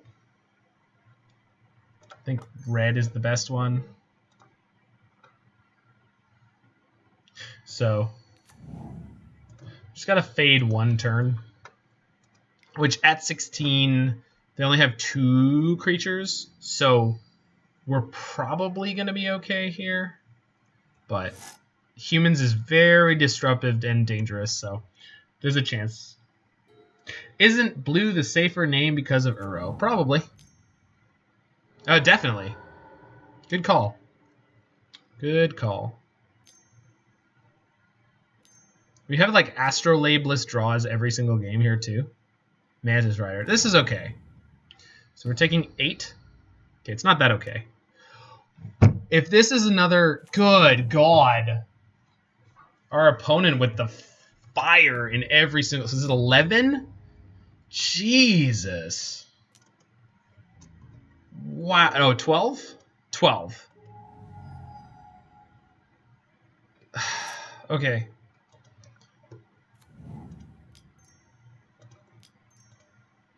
And then this has to be blue. Right? Which means I can't Helix this turn. I can Misty for an island here so that I can Helix this turn.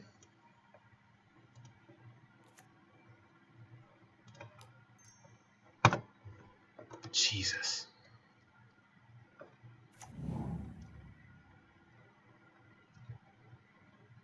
Oh, wait, did I screw up my tapping? No. Huh. I mean, I drew the thing I wanted to. What was I supposed to do there? I don't know what I'm doing. I don't know what I'm doing, and I don't know what I'm doing wrong anymore. Jesus. Yeah, I am. Man, I feel like I screwed this game up in like 3 or 4 different places. I haven't had this much trouble playing a Niv-Mizzet deck in a long time, but that change to the mana base is a big deal. All right, so very close matches so far, but we haven't managed to get on the scoreboard in terms of matches. Good games, though. We didn't have white, so I don't think you could do anything. You are probably right.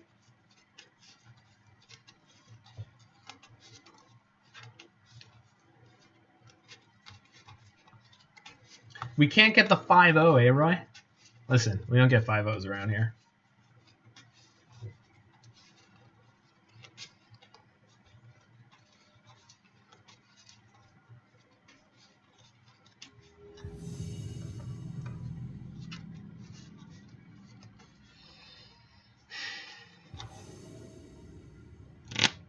We have a second league. Yeah, I guess we could play Niv again.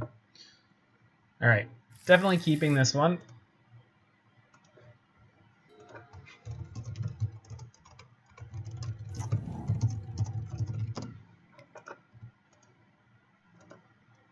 We can have turn to Ashiok or Wrenn and Six here. Vista gets me more colors than Misty, so let's fire off this, get a green. And then next turn I can play Wrenn and Six and Astrolabe.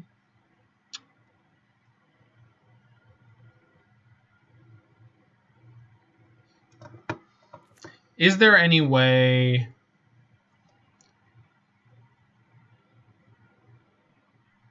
There's no way I can set up for the possibility of Ashiok or Wrenn and Six next turn. I have to commit to a line. Against Bloodstained Mire... No, wait. If I put this on blue or black, then I can fetch for red. So let's put it on... Let's bet it on black. It means I won't be able to Wrenn and Six and Astrolabe next turn, right? But... No, I can still do that. Because I can just Astrolabe first. Yep, okay, I figured it out. Our priority is Burrito first. Agreed. We need to hit that Burrito, baby.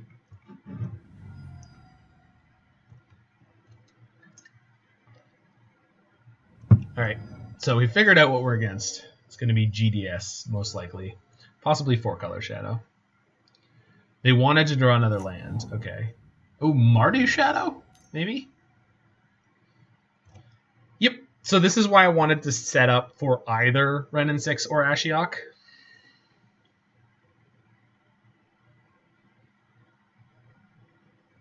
There's a chance we lose Angrath's Rampage here. Ashiok, yeah, okay, that makes sense.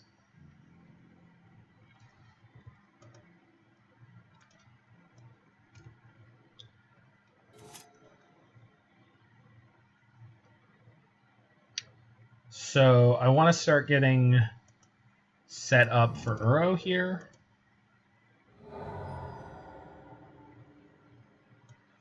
So that means blue or green. I already have a green, so let's get the blue.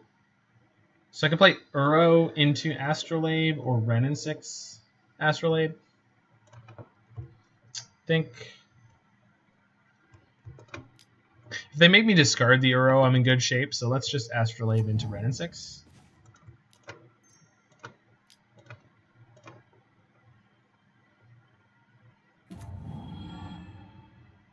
Does mana generated by Sprawl count as snow? Good question. No, it does not. The mana is being added by the Sprawl. Sorry, does the mana added by Sprawl count as snow? It does not. It's being added by Sprawl. They didn't shock. Are they not on Death Shadow? Pretty sure this is Mardu Shadow, but I could be wrong. Yep. So here goes my Rampage, which is not a big loss.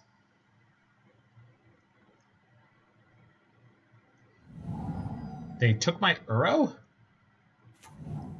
What the hell does that mean? Do they have double Death Shadow here? Nope.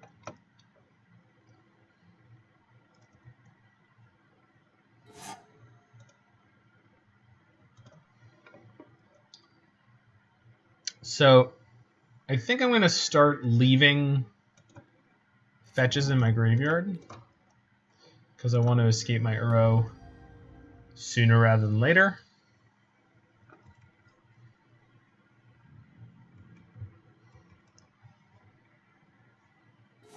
I have black, green, blue, so this can get my Steam Vents or my Hallowed Fountain, or pretty much anything.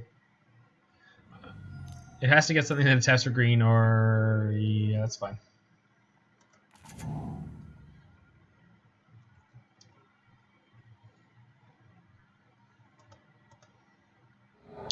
So white or red is what I want here.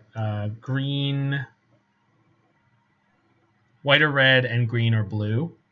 So Steam Vents is a fine choice. I have double blue, and then Astrolabe has me double green. Plus red, sure.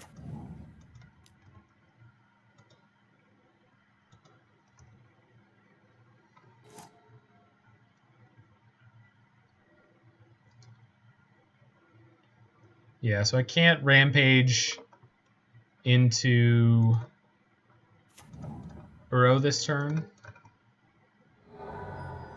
But I could ping one.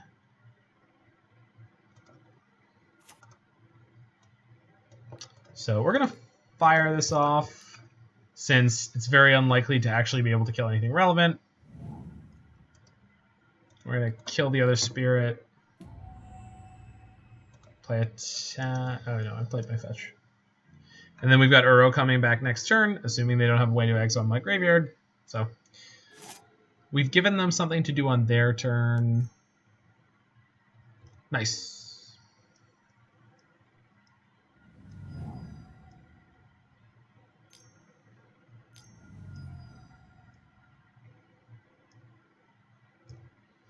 I honestly feel while I'm playing against a deck that is like I'm pretty sure this is Mardu Shadow, but the way they're playing this game out, it almost feels like they're playing some kind of like deck with an alt win con, where the card that is the alt win con says like, if you're at 1 life, you win the game.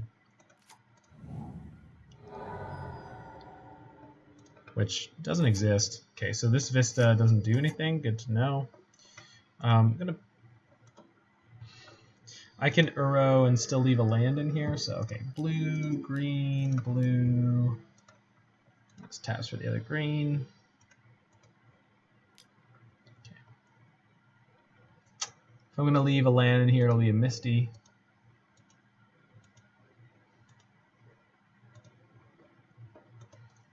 Here's my boy Arrow. Let's accelerate. Near-death experience. You need exclamation point card space near-death experience. Okay, so Mardu stuff. So Veil of Summer seems good. Tamiyo seems gross. Angrath Rampage is probably fine, so is Dreadbore, because Rampage is probably, well, we didn't see any Planeswalkers. I'm going to guess that at least one copy of Ashiok is okay here. I think I want the birds out. They're probably very removal heavy. And then maybe one Teferi. They seem mostly sorcery speed. I guess I could Rest in Peace.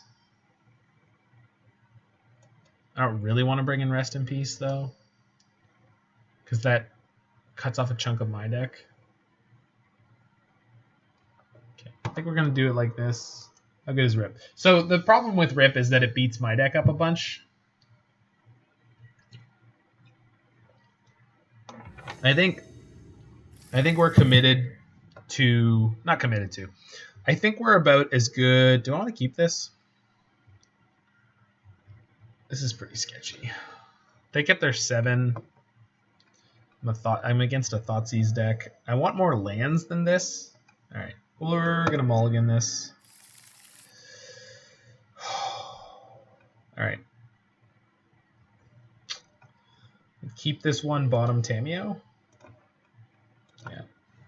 And then hopefully we draw one, almost any land. Nice. They brought in Leyline. Cool.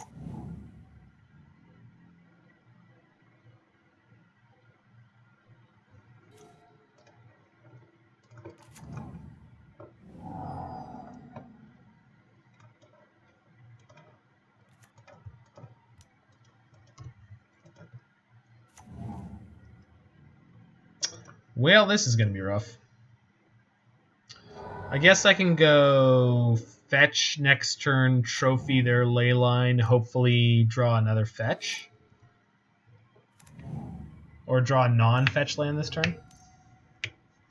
Croxa, sure. I'll discard one of my Wrenn and Sixes.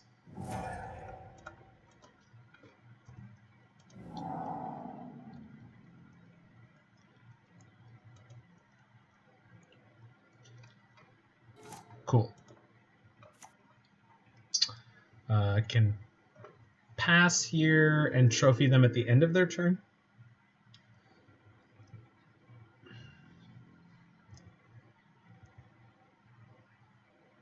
Holy crap. Near-death experience is a card. Isn't Helix worse against their deck? Then what?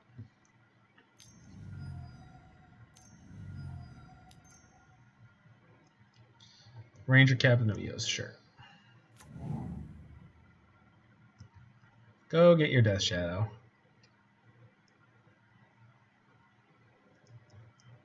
Then Wrenn and Six. Yeah, probably.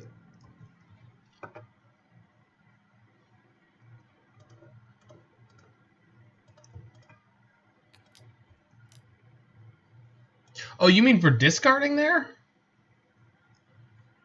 I think I was just assuming that I was going to get to play the second Wrenn and Six and not need 2. But you're probably right. I guess I'm going to need 2 here because...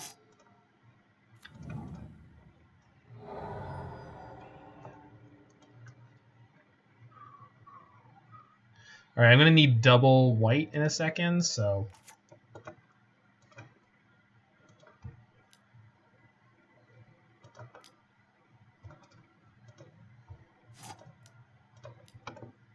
Then I have Path to Exiles in my sideboard, don't I? Man, I'm just like so not in the groove of this deck.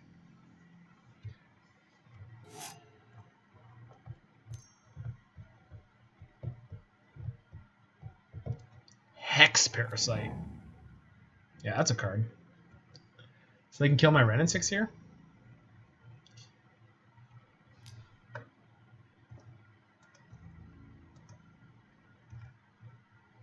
They have to spend 1 whole mana to do it.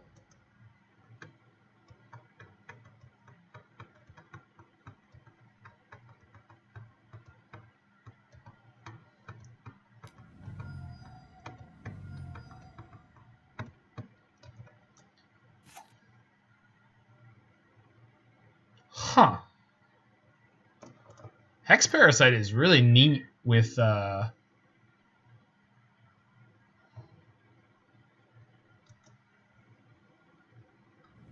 Hex Parasite is really neat with Death Shadow because you can just drain yourself infinitely. Not infinitely. You can drain yourself by any number of 2s until you go to 0. Or to 1 or 2. This is going to work out really well for us, though. Especially because they didn't...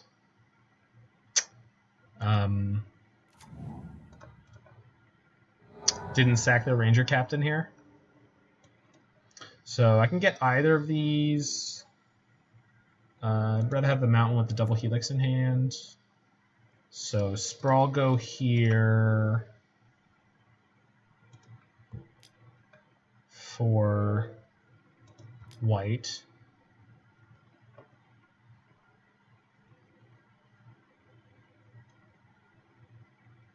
If they sack their Ranger Captain here. Jesus! Why would you... I killed myself. So I should have just played the Verdict, but...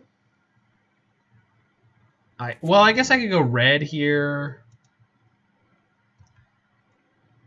The Death Shadow is not actually going to kill me. So...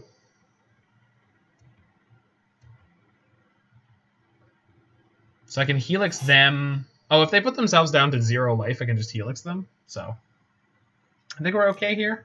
Wait, no. Yeah, it was only on that turn. Cool. So we still may be able to Verdict, depending on how risque they want to get. Or we might be able to just kill them. So let's see what happens. Because with Hex Parasite, they could put themselves to 2 here and crack me for 11.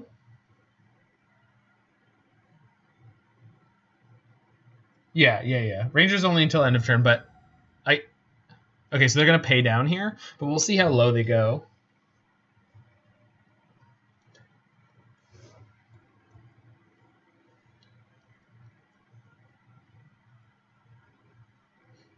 And the single Death Shadow isn't gonna kill us, so we can just take the hit no matter how big it gets, and then if they TBR, we can shoot them in response.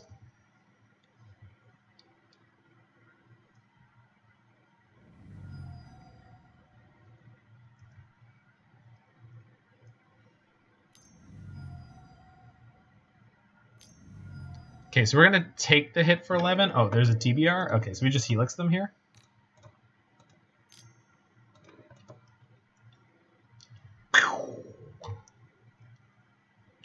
Got him!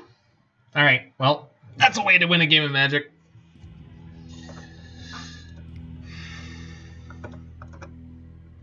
Yeah.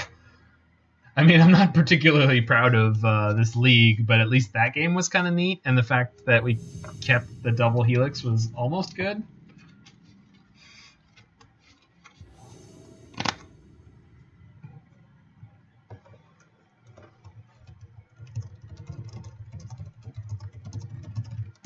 Putting them in -1 takes them off of near-death experience. You are not wrong. All right, definitely keeping this one in the dark. Against Boss Vogue. In my mind, apparently they are Australian. Not for any good reason. God, Lord. Oh, what is this? What is this? What did you? What? My opponent took their Legacy deck into Modern, or possibly their Pioneer deck. Okay, so Pillar plus Astrolabe gives us everything we could ever want in terms of multicolored spells, but we are going to look for double green, double blue for Uro off the bat. Also, theoretically, hard casting Verdict costs double white, so those are the things to look out for.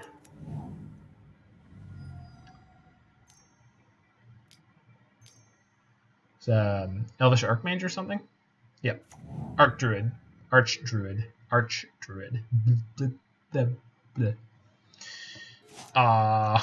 Unfortunate. If we were on the play, that would be savage, but I think we're just going to Helix down the Druid here.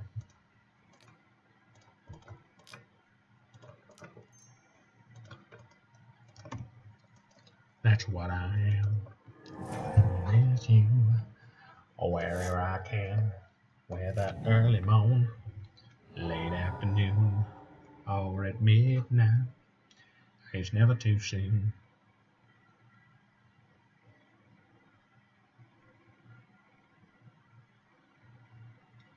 Alright, sorry. Fetch. Get him. Come on now. See if they have another Lord here. Oh. Well, yeah, that's fair and balanced Magic the Gathering a card. Cool. So Wrenn and Six is still great. Nice. I mean, I usually have music playing inside my head as well. But I also have music playing in my ears right now. So we're going to play Wrenn and Six here and ping down their Lord. Because we can.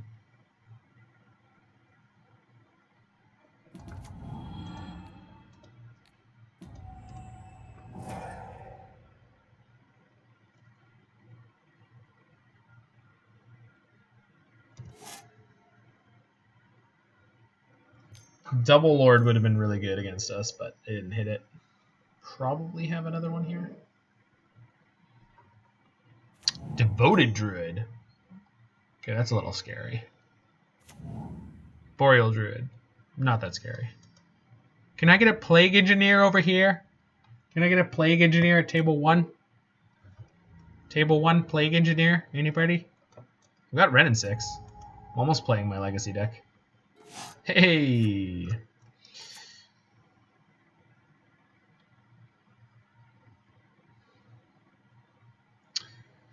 Okay, so we have a little bit of a decision to make. Can play Wrenn and Six, ping 1 creature, and then Rampage them. I can play Wrenn and Six, pick up a land, and Rampage them. Could play Teferi, bounce something. So, I think because they're mostly on 1s, I think we're going to go Misty, fetch. This has to get red or black. So black-green or blue-red or... So we'll have Uro either way. We could play Uro and try to hit a land, but I don't like that line. Black-blue is also an option. For future spells, I need blue or white right now. So let's go black-blue, I suppose, or blue-red. Blue-red. I like blue-red for casting multiple sort of Helix spells against them. And I think we're casting Teferi this turn. The reason I'm casting Teferi is I want 2 draws. I really would like to hit a land next turn, so I'm going to bounce their Devoted Druid because it produces the most mana. We hit our land. Playing what looks to be an all-in aggro version, thanks to Cavern, Unclaimed Territory, Shaman of the Pack. Yeah, they're probably playing Shaman. They might be playing Vizier. Leyline of Abundance. Okay, so they've got 8 mana now. Devoted Druid, sure. Okay, so we would really like to draw a Bring to Light to just board wipe them here.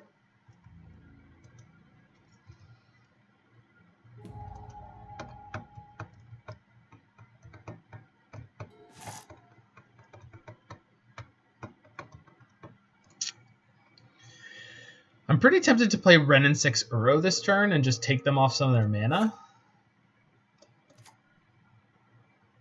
This puts them on so much mana. I guess Niv gives me a very high chance of having BTL in my hand. Sure.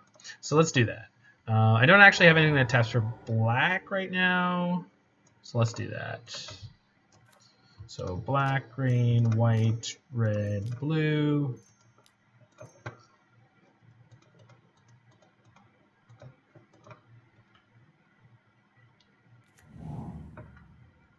Don't think they can beat a 6/6 flyer. I disagree. Like 99% sure they can beat a 6/6 flyer.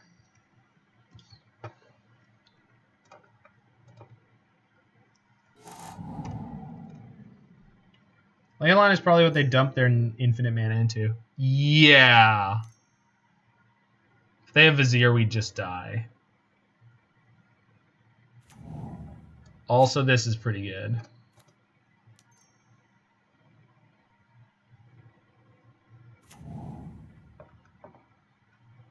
So, this can make... Oh, crap. Multiple Devoted Druids can have them go infinite mana. They don't have it now, but they can. Okay, so we need to wipe as much of their board as possible here.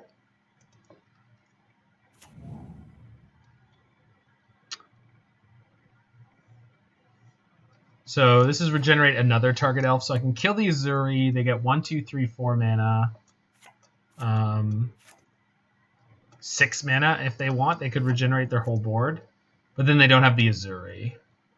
And then I don't currently have a way to take the Leyline off the table. So let's see what they do if I go to kill their Azuri. So get white or red with this. Probably white. Go red, white. So if I do this, can I still verdict? Yeah, I can.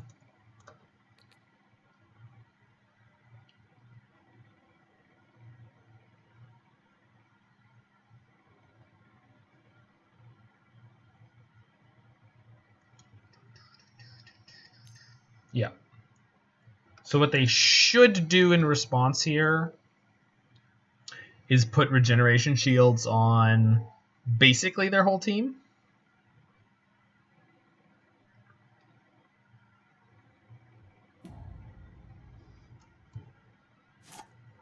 Oh, they could leyline here and just give all their guys +1. Okay, they're going to regenerate. Cool. Okay, so we're going to yield to this.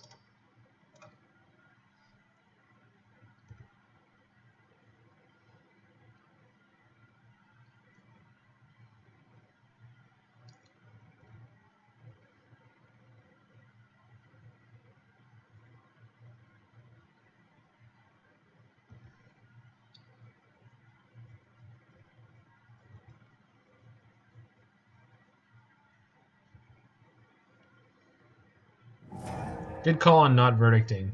Yeah, you know what? I'm gonna keep my blocker.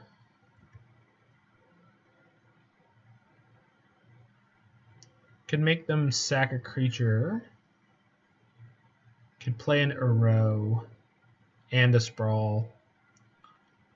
So they have 1, 2, 3, 4, 5, 6, 7, 8, 9, 10, 11, 12, 13, 14, 15, 16, 17 mana. So they can activate this twice and then attack with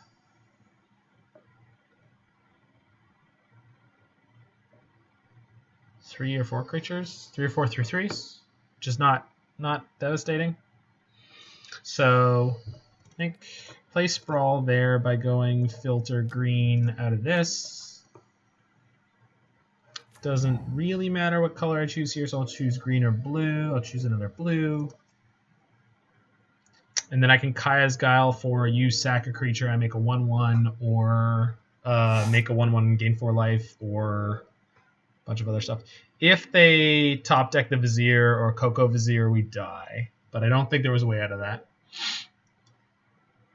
So this is one of the interesting things about playing Modern, is that every now and then you run into something like this where you're like, I've never seen this deck before. I got to figure out how they're going to try to kill me before they kill me. Which, it's amazing that like against Bogles and Mardu Shadow, 2 decks against which I could probably give you the whole 75, we just colossally misplayed.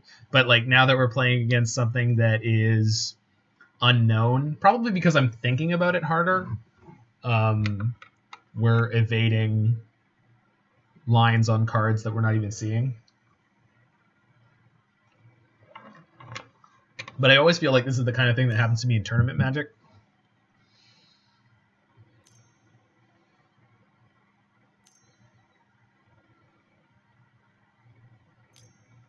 Probably just warmed up. I don't think so. I think it's just generally that like I'm a pretty okay player, generally speaking, but I'm worse when I think I know what I'm up against. Oh, right. They can do Leyline more times. Because the Druids... Okay, so this is a lot more complicated. So, yeah. They're not infinite. They need 3 Druids to go infinite here, but they can make their creatures very large. The nice thing about it is that whatever they do this turn, we're going to get to verdict them on my turn. And the Druids don't get any bigger. So basically, there's just 2 Llanowar Elves to deal with. So the worst thing that can happen is they attack us with 2 gigantic Llanowar Elves. We block one with Niv, and we block one with a Spirit Token. No, I understand what you mean with like warmed up after the first 2 matches, but like I know Bogles, I know Mardu Shadow. I guess I don't know the deck list that I'm playing, but like, and we lost to Bogles on timeout, so that was kind of a W.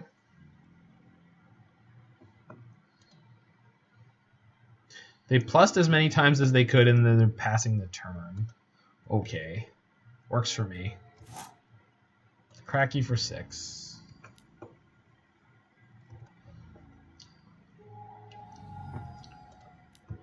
#10, first time in history. It's gonna start raining Nivs. It's raining Nivs. Hallelujah. It's raining Nivs. Raining Nivs. Land? Aw. It's raining Nivs. Raining Nivs. It's raining Nivs.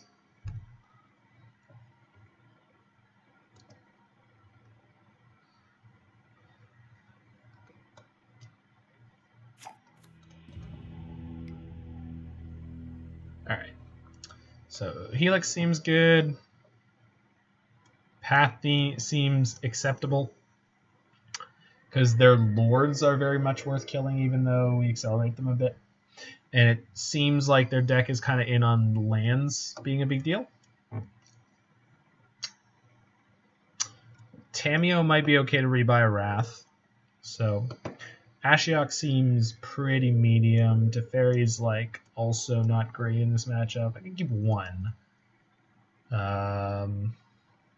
Rampage seems pretty bad. I think I'll keep a Kaya's Guile. If I had something better to bring in, I would, but... Oh, maybe Ego? Yeah. Because Ego for Leyline, Ego for Azuri, Ego for Vizier, or if Niv was part of the Weather Girls, that's right.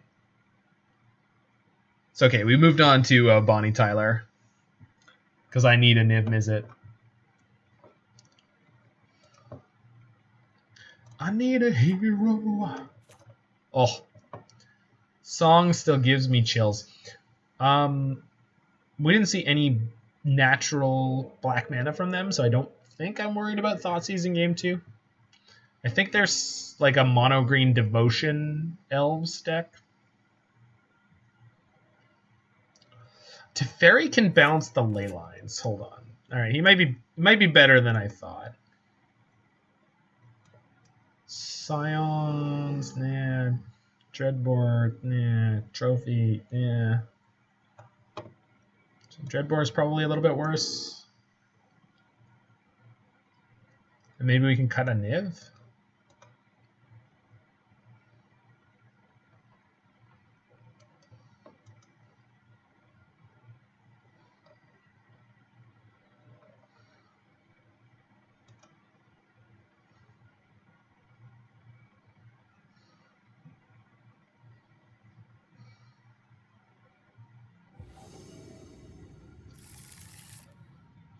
All right. We got turn 1 Astrolabe into turn 2 Wrenn and Six. So hopefully this is good enough. We have a single piece of removal. It's not a great piece of removal against that deck, but this is sort of enough to be getting on with. Boreal Druid, sure.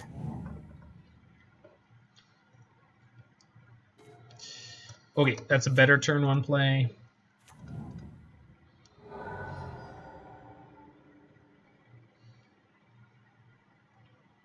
So we'll get a forest here, and then I think our mana is actually going to be so good that I'm going to go forest sprawl on blue. Or not, yeah, blue? Yeah, blue. Yeah. Because we've got blue, green for Uro when we get to him. And then this turn we can play Astrolabe, Wrenn and Six, ping the Boreal Druid.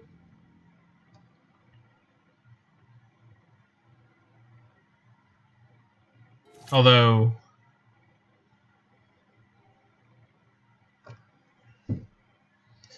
being able to kill the Druid in response to a Vizier might be relevant.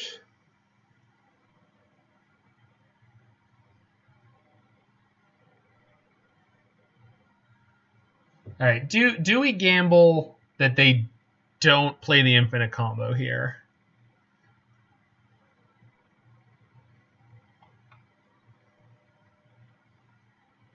Because that just means that I don't play Wrenn and Six this turn, which is a pretty low cost. I think that's fine.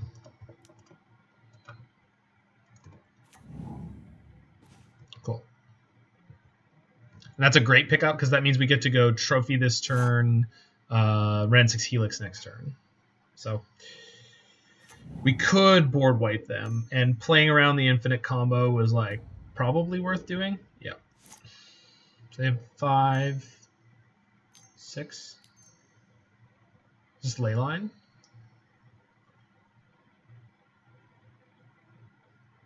Finale X2. Okay, so that is a Vizier. It's like I have to kill the Druid before that resolves.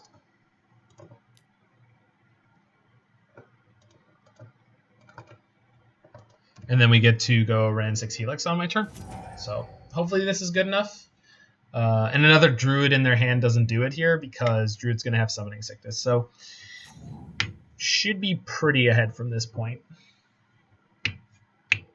We can't Helix. We didn't have the colors. We had blue, green, and an Astrolabe. Nice. So we're going to get to take another 2 combo pieces off of their deck.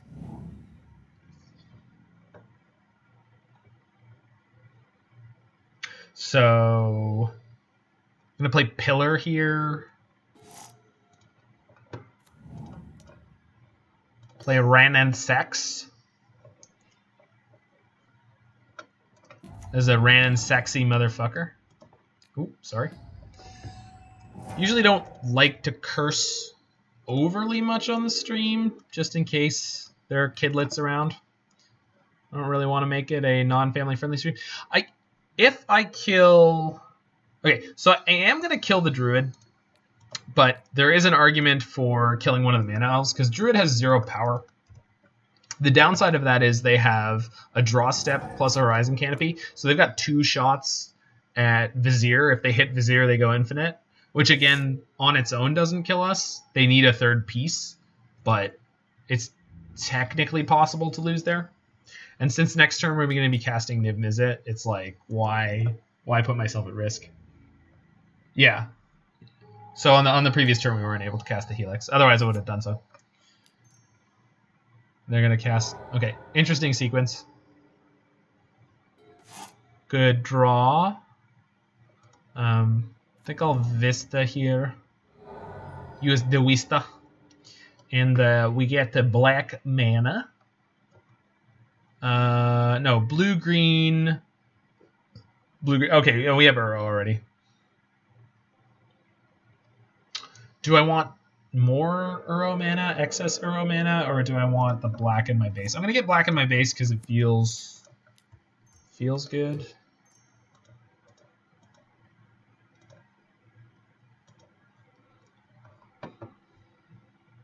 It's like a safety. Mana Tithe? Mana Tithe? No, okay, cool.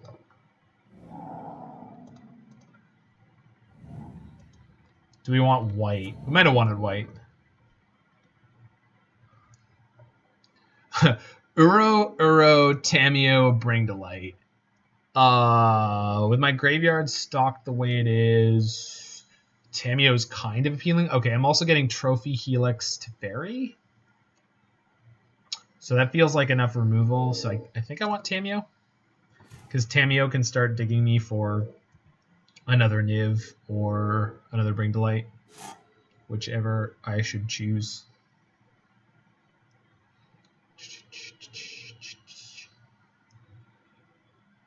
Still tied the Niv. Yeah, they could have done. They could have done. Okay.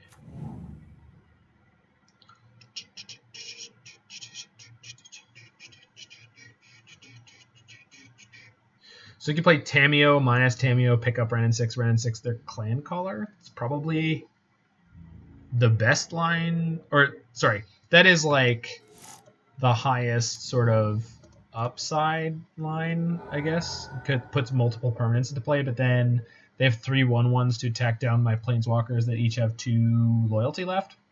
So I think we could go just Helix that, Teferi one of these, and then have Path up. Something like that.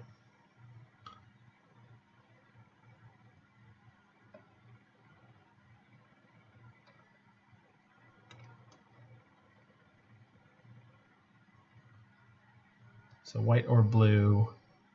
Yeah, let's get the white.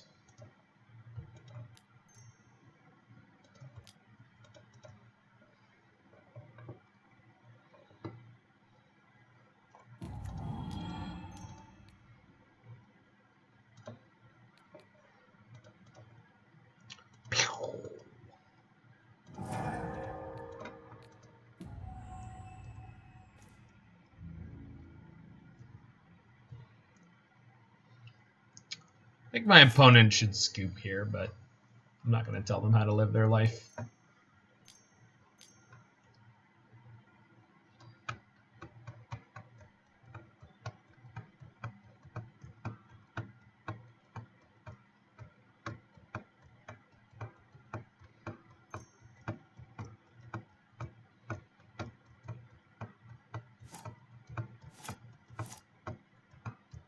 What do you got, nerd? Should have bounced first. I thought we did. Mirror Entity. Alright. So, it's a changeling, and it has X until end of turn. Creatures you control have base power and toughness XX, and gain all creature types. So they are now immune to Wrenn and Sixing. Unfortunately for them, I'm just going to path it. My pile of removal seems to be really good against this tribal deck. I'm not entirely sure why. I can't quite puzzle it out, but I think we're going to be okay.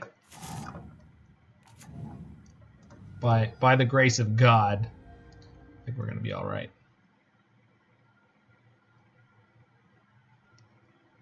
Okay, they scooped. Fair enough. All right. 0-2 into 2-0. Let's play for that burrito, baby.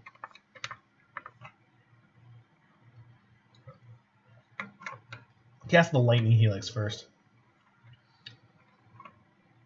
I mean, they did have 0 cards in hand, right? Like, I don't know if you were aware. They had 0 cards in hand.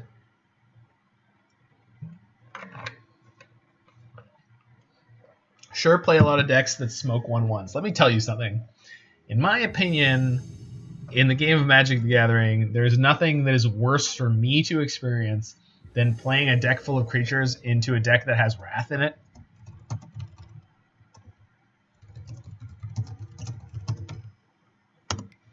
So I basically play decks that are the antithesis of that. We're going to keep this in the dark. This is really solid. Let's hope that we're playing against a deck where Lightning Helix and Dreadbore have text. Our opponent at Rai 616 mulligans to 6. Oh, it is my turn first, so we're going to stop on my second main phase because we're not playing Manaless Dredge.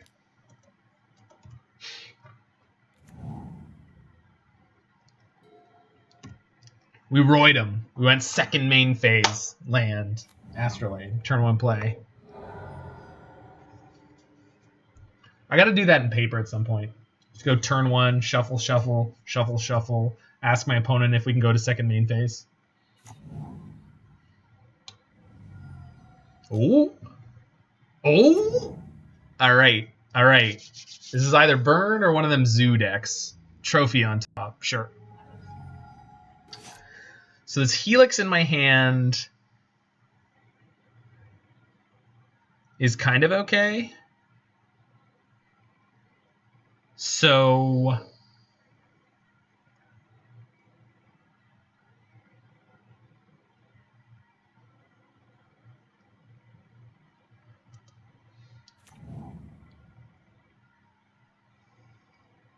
this hand kind of sucks against turn 1 Goblin Guide. I have to fetch Shock here if I want to have Lightning Helix live next turn. So I think we just fetch for the island and then cast Wrenn and Six and plus.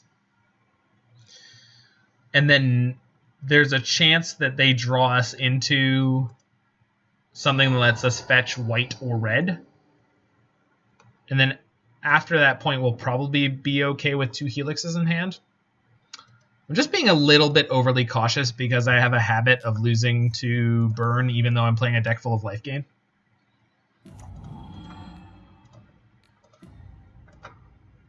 Fetch, Sock, Wrenn and Six, tick up. So I think we fetch the basic because there's kind of like 2... Like, it's like 1.5 chances, 1.5 draws here. And they played Windswept Heath first, so yeah. So I wasn't convinced this was like classic burn, which could be a lot worse. Manamorphose. Okay, this could be Manamorphose into the Goblin Bushwhacker. They could Surge. This also gives them more draws. Hex Drinker. Okay. Hex Drinker against my Wrenn and Six. Interesting choice. Ooh. Okay. This is a new build. But they definitely want to kill my Wrenn and Six here, which is pretty great. So this is a burst of 8 damage. They are going to kill my Wrenn and Six.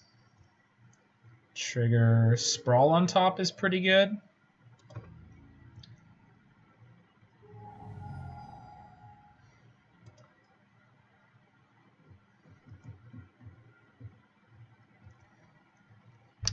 So the fact that they felt compelled to kill my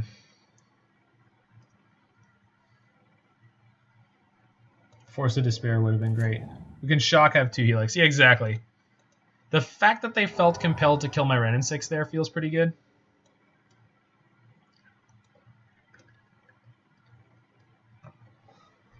So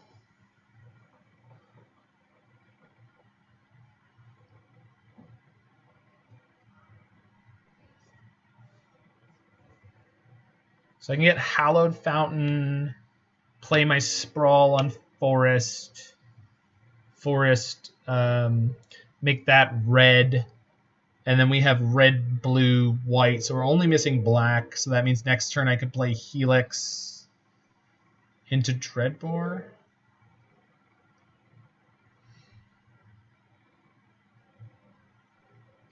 I want double red next turn, but I don't think I can have what I want. No, I can easily have double red next turn. Okay, so I think we get Steam Vents because, or Steam Vents or Hallowed Fountain because they both get me mana for Uro. So Hallowed Fountain though gets me closer to Verdict. So we'll shock that. This goes green. Let's play Sprawl here for red. And then we're going to kill the Hex Drinker, because if they have another land, this can go into a 4/4. So we'll use my Naya pooled mana to kill a Hex Drinker. Gross. Yeah, we're killing the Hex Drinker now for sure. I suppose we could have waited. Let's see if we get punished for it. I mean, it's possible. BTE into Bushwhacker here would be really bad. They didn't have it. Good. Good. Okay, so we should be okay from here with a Helix in hand.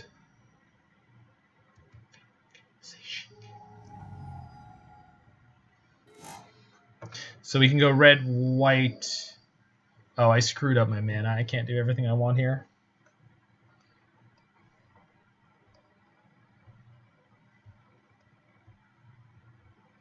So I think we play birds.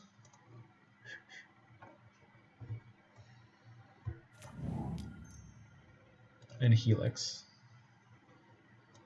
I want to leave a 1 toughness creature and Goblin Guide in play.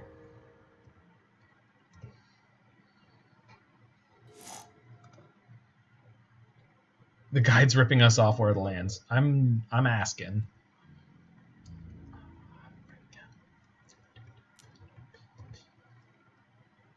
Ashiok Dreamrender on top. Well, that's a god-awful hand to have on, or god-awful card to have on top. But we're at 9 against this deck, which is pretty impressive. Like, that's another BTE, sure. Please, okay, good. They didn't have another card to play. Okay, so I can play Teferi, bounce one of their creatures, and Dreadbore. So that's what we're going to do. So white, blue, and 1. I could draw the 3rd Helix here, I guess. I'm going to bounce BTE, because Bushwhacker does in fact have haste. And then we Dreadbore the Bushwhacker. The Whackin' Boy is going down. So, should be okay from this point. Plus we have Udo, Titan of Nature's Wrath, for next turn. Which we could, in theory, escape, although we don't have enough mana. Although if I draw runner, land, I think we could do it. And they are attacking me with the Goblin Guide, which is... Wow! Good God. Alright. BTE. Pool the mana and do nothing. I'm hoping that what they have in hand is like Path to Exiles. Oh, they know they have something. BTE again, sure. I mean, I get to play Uro and have Trophy up here, so maybe that'll be good enough. And I guess next turn I can play Uro even if they kill my bird, so that's pretty great. Oh, still no lands! Oh.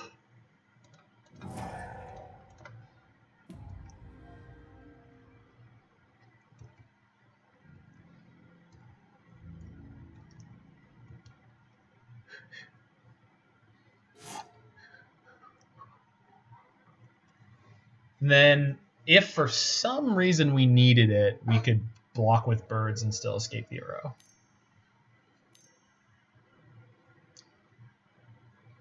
Like that. Like that would be a reason to need to block with birds. So, as much as it hurts to go down 1 mana in this situation, pretty sure we're gonna. Astrolabe on top, so it's still no land. So, block.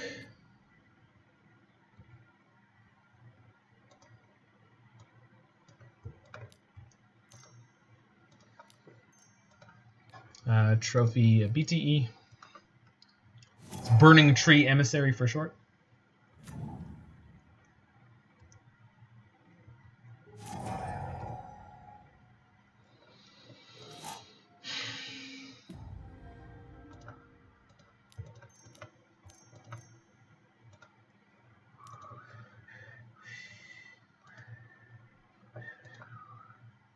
Okay, if I was going to keep any cards in this graveyard, it would be Helix and the land. So that's what we're going to keep. Beautiful!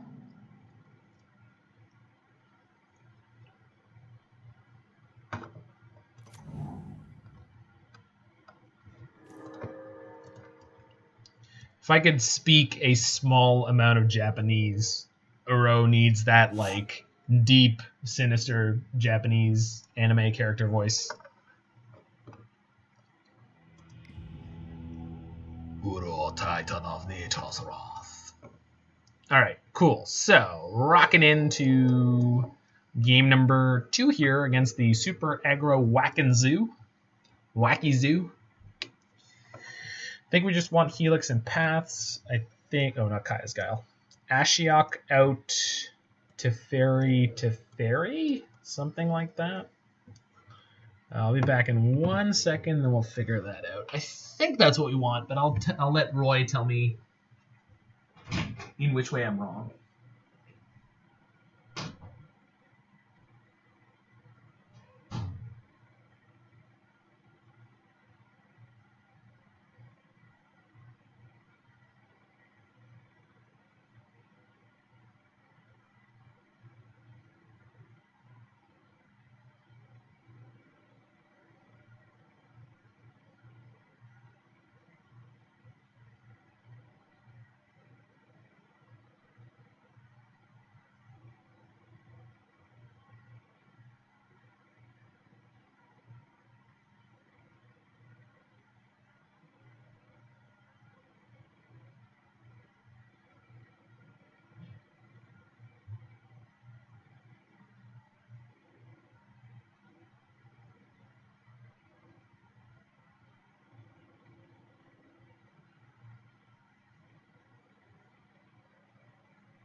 You agree with my boarding. Well, good. Good. I think Birds is like slightly speculative to keep it in, but what I like about it is that in their main deck, it was either going to be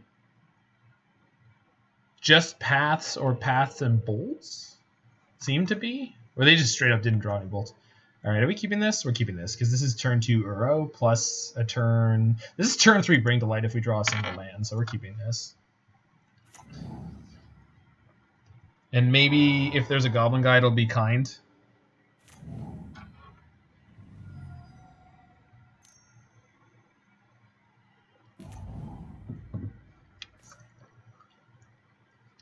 And that was an excellent pickup because this sort of gives me the most flexibility moving forward.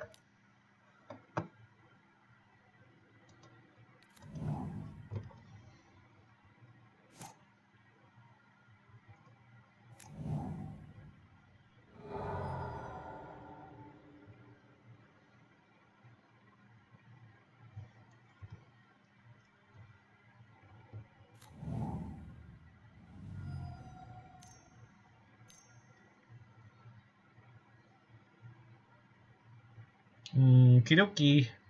BTE is pretty good. And then Bushwhacker. Manamorphose. So this could give them red for... Oh, green. Is this Narnum Renegade? No, Narnum Renegade is green one. Rancor. Okay. And Hex Drinker. Okay. That is that's a board. So we take 4. My turn, we take another 1, 2, and then if we pass back as is, we could take 4, 5, 6, 7, 8, 9, 10. And okay, so I don't have to take 2. And I definitely have BT next turn, or BTL next turn. So I think by the grace of God, we're going to be okay. I have to fetch Shock this turn if I want to play the Sprawl, but I don't have to play the Sprawl to be able to bring to light next turn. So we're gonna Misty. Oh. We're gonna. Okay, to play extra super ultra cautious, we're gonna put tapped Stomping Ground here, pass the turn, and then we get to Vista, take exactly 1 to BTL for Wrath here. So we're gonna take 4, 5, 6, 7, 8, 9, 10, looks like, which will put us to 9. But then we get to Wrath them. So that should be good enough. They had 2 cards in hand, so it could have been worse if they had no land, and they could have had like BTE Whacker. I think that would have killed us, but I think we're all right here. So looks like we got our burrito. Again, we haven't won the game just because we're gonna Wrath them, but it's gonna be real good. I love a good 3-for-1. It's kind of like a 4-for-1. We get the tempo gain against their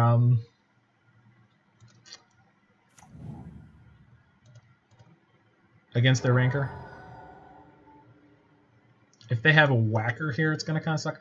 So I can get most of these colors, but since I want to be able to escape the Uro, I have a blue here, so I can't get blue, and I can't get green. I can't get green anyway. So out of the colors that I could get, I think I want to get... So I'm going to play this Sprawl using my Stomping Grounds so I could get red here. Yeah, I think that's right. So do that. Sprawl goes on here for white or black because I have the Dreadbore in my hand. Although I've got Helixes in my deck and Helix and Teferi. I've got 1 Teferi. So go white. So we go white, blue, green, red, and black. Bring the light, baby. This puts 2 cards in my graveyard. So that one. Cool.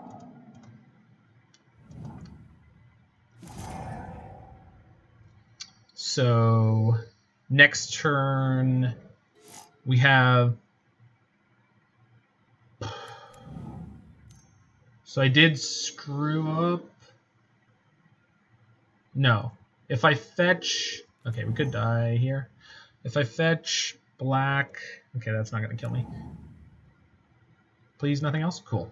If I fetch black... So if I... Okay, yeah.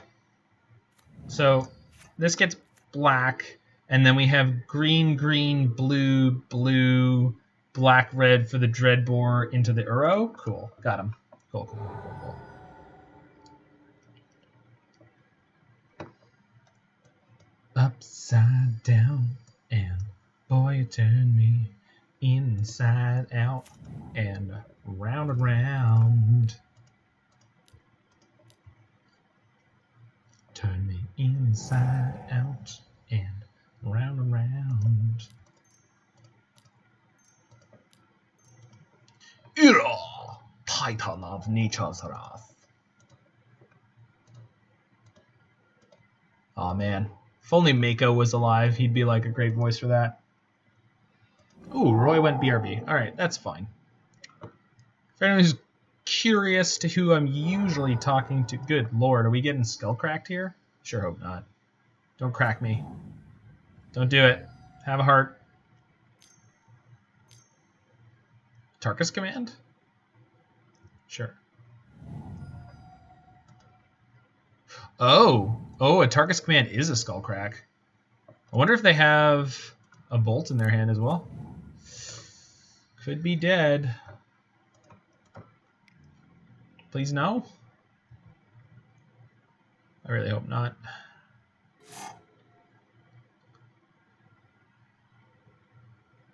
They conceded. Whew! Mako. Mako was the voice actor who played Aku on Samurai Jack, as well as Uncle Iroh on Avatar, The Last Airbender. So, hold on. Before we get to the wrap-up, this is very important. He was also a wizard in Conan the Barbarian.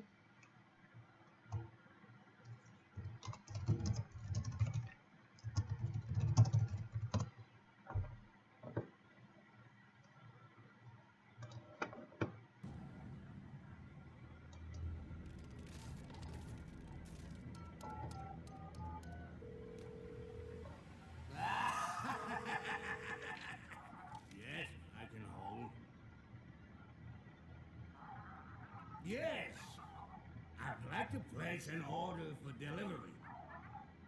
Cool. I think I'm in the computer. Yes, that's it. I'd like a large... What? Huh? Extra thick. 30 minutes, oh, it's free. Excellent!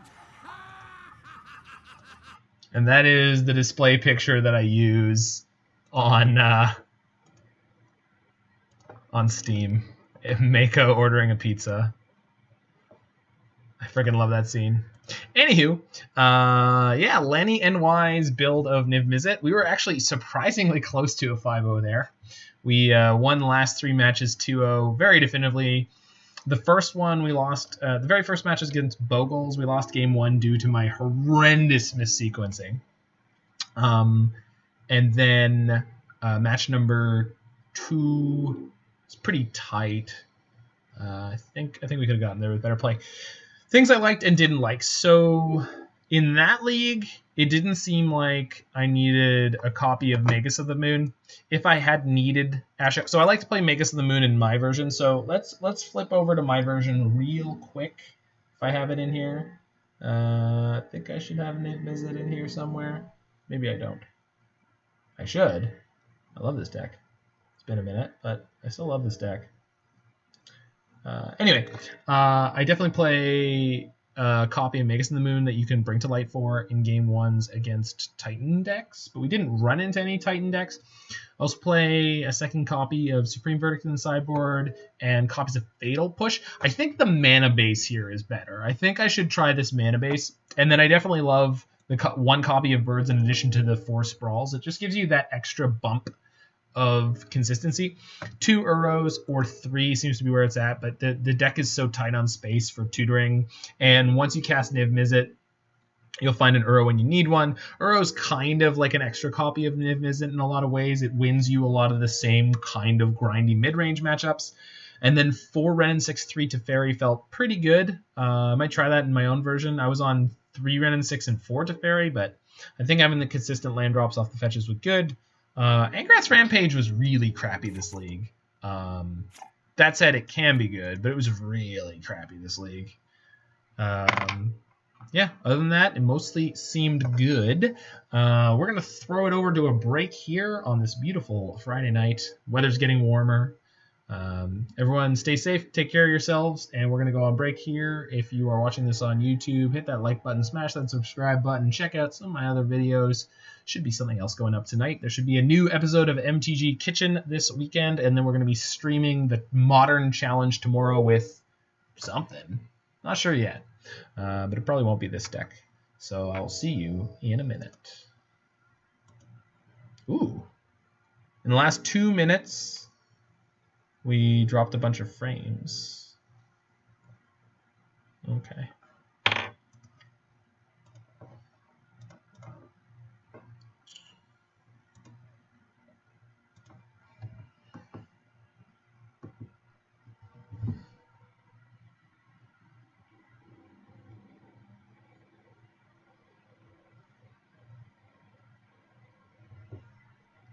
I'm Mako. I wish I was Mako.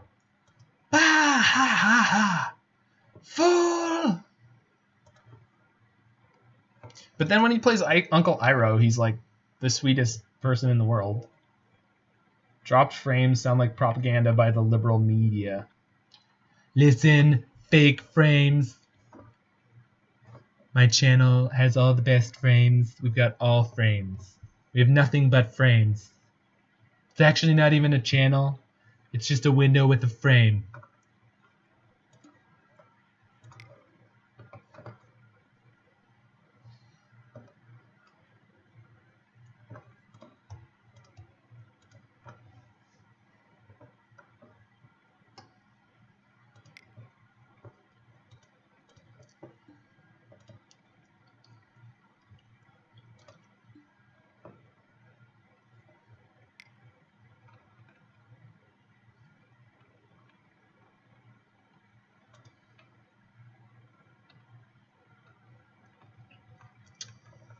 Are we supposed to play Band Control again? Probably supposed to play Band Control again. I kind of want to play Iceberg again. I really, really like the Iceberg